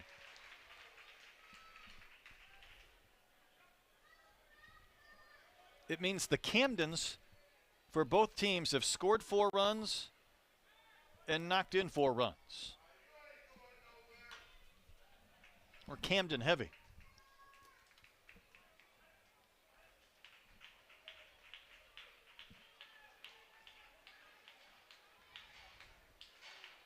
It's Matt Hobbs. That's Nate Thompson. That's going to go retrieve the ball. He popped out of that dugout, but just to get the baseball thrown from the mound. Kyle Branch is over there dancing around third base, trying to get in the vision of James DeCramer. Seen one balk already today. Yeah, he's doing just that, isn't he? It's hard, even if you're not concentrating on Branch, to feel or sense that. I would think so. Your peripheral vision is going to kind of pick that up. Boy, DeCramer's lathered up, isn't he? Sweating through that hat. Got some chains working there, too. Line to first. Rutenbar the catch to end this inning. You said it wouldn't happen. Indeed, we are going to the bottom of the 9th inning. Helfrich, Aloy, and Souza due up for the Razorbacks, down by 5.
Troy, there's a lot of numbers in that line score. Yeah, the big number is that 7 in the 7th by the Sooners. And, again, credit them just to keep the foot on the gas. And as Arkansas kind of scratched back and tied that game up, they've got some really nice separation. They've got a little bit of breathing room. But, again, you don't want to take this for granted. You don't want to start walking hitters. Remember in that 7th inning, though, it started with the bases empty and 2 outs before 9 straight men came to the plate. That's absolutely right. It felt like that Arkansas was cruising. Helfrich has struck out 3 times, which is a little bit odd. Johnson will charge, throw on the run. Big first baseman at first brings it in. And for the Sooners, there's a little bit of an exhale for a quick out to begin the bottom of the 9th inning as we get a little bit in that misty, sprinkly range here at Baum-Walker. Ground balls might be a little slick as you field them, trying to throw that ball across the diamond. Last chance to do the Hawaiian Heat song again, Troy. I think I'll pass. You pass? The first effort was less than stellar. Although he has a couple of hits, including a home run. But Hogs need base runners. Yeah, solo home runs aren't really going to help you in this situation. And then you can definitely see that rain coming down. It's still very light. When we started way back when at 102, they had the lights on because of overcast skies, so we played all afternoon with the lights on here at Baum-Walker, but certainly it has darkened up in the last 40 minutes with those sprinkles coming down.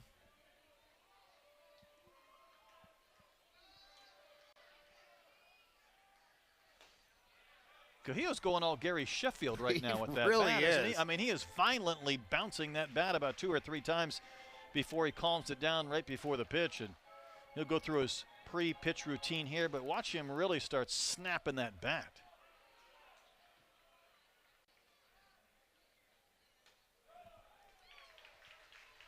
He's got some happy feet in the box, doesn't he? Kind of bouncing around up there. Kevin Jones is trying to exhale and kind of slow that heart rate down a little bit. Let that one sail on him. Jones is pitcher number 6 for the Sooners today. Grounded to short. Willits will scoop. Throws to first, close but out. That's a really nice play from Willits and a scoop from LaChance. Oh, that is an absolute dynamite play by Jackson Willits. I mean, when he let go of that ball, he's almost standing over there by Johnson, the third baseman. Watch the range. At full sprint, too. Yeah, and he got rid of that ball and threw across his body, got quite a bit on that. Doesn't hurt to have a big first baseman, like you said. And LaChance went out and got that baseball before it hit the dirt. See Jones with a clap of the hands. He appreciates that effort. Hogs down to their final out here. Souza, he takes a belt-high fastball at 95 for strike 1.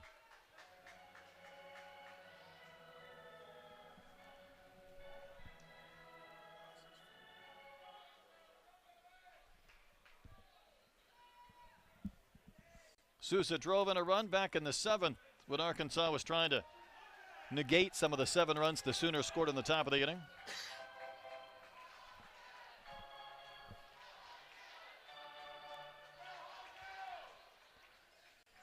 If Arkansas loses today, it'll be their 12th home loss of the year. They had 4 a season ago. This was their 6th SEC series victory, but they came in hopeful of getting the sweep, and OU was trying to end a losing skid of their own.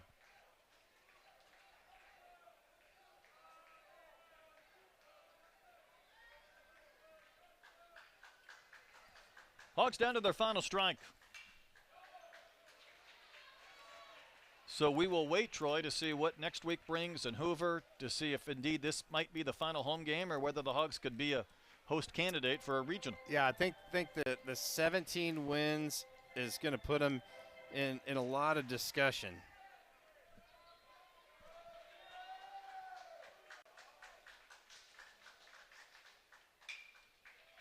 Souza lifts one out to left center. Here comes Walk. He'll sprint in to make the catch and end the game, and the Sooners win it 15-10 to salvage Game 3 in the weekend series. Yeah, nice bounce back by the Sooners right there. That ends a 4-game skid. You always got to be happy if you said before the series started you win 2 of 3 against the Sooners. You like that, but Arkansas felt like if they could get the sweep, it'd be big. But, again, both teams kind of like they're in control of their own destinies. And great season, Brett. Always fun to work with you. And, Arkansas's got to go on the road and probably pick up 2 or 3 to be in that host conversation. Indeed. Thanks to our viewers who tune in all season long to follow their Razorbacks. Been a long campaign. We'll all watch the Hogs be at Kentucky next week and then Hoover and beyond and see what the postseason brings. For Troy and our entire talented crew, I'm Brett Dolan thanking you for tuning in. Once again, our final score, that man says it best. It was a long day for the Hogs. Sooners win it 15-10. So long, good afternoon from Baum-Walker Stadium.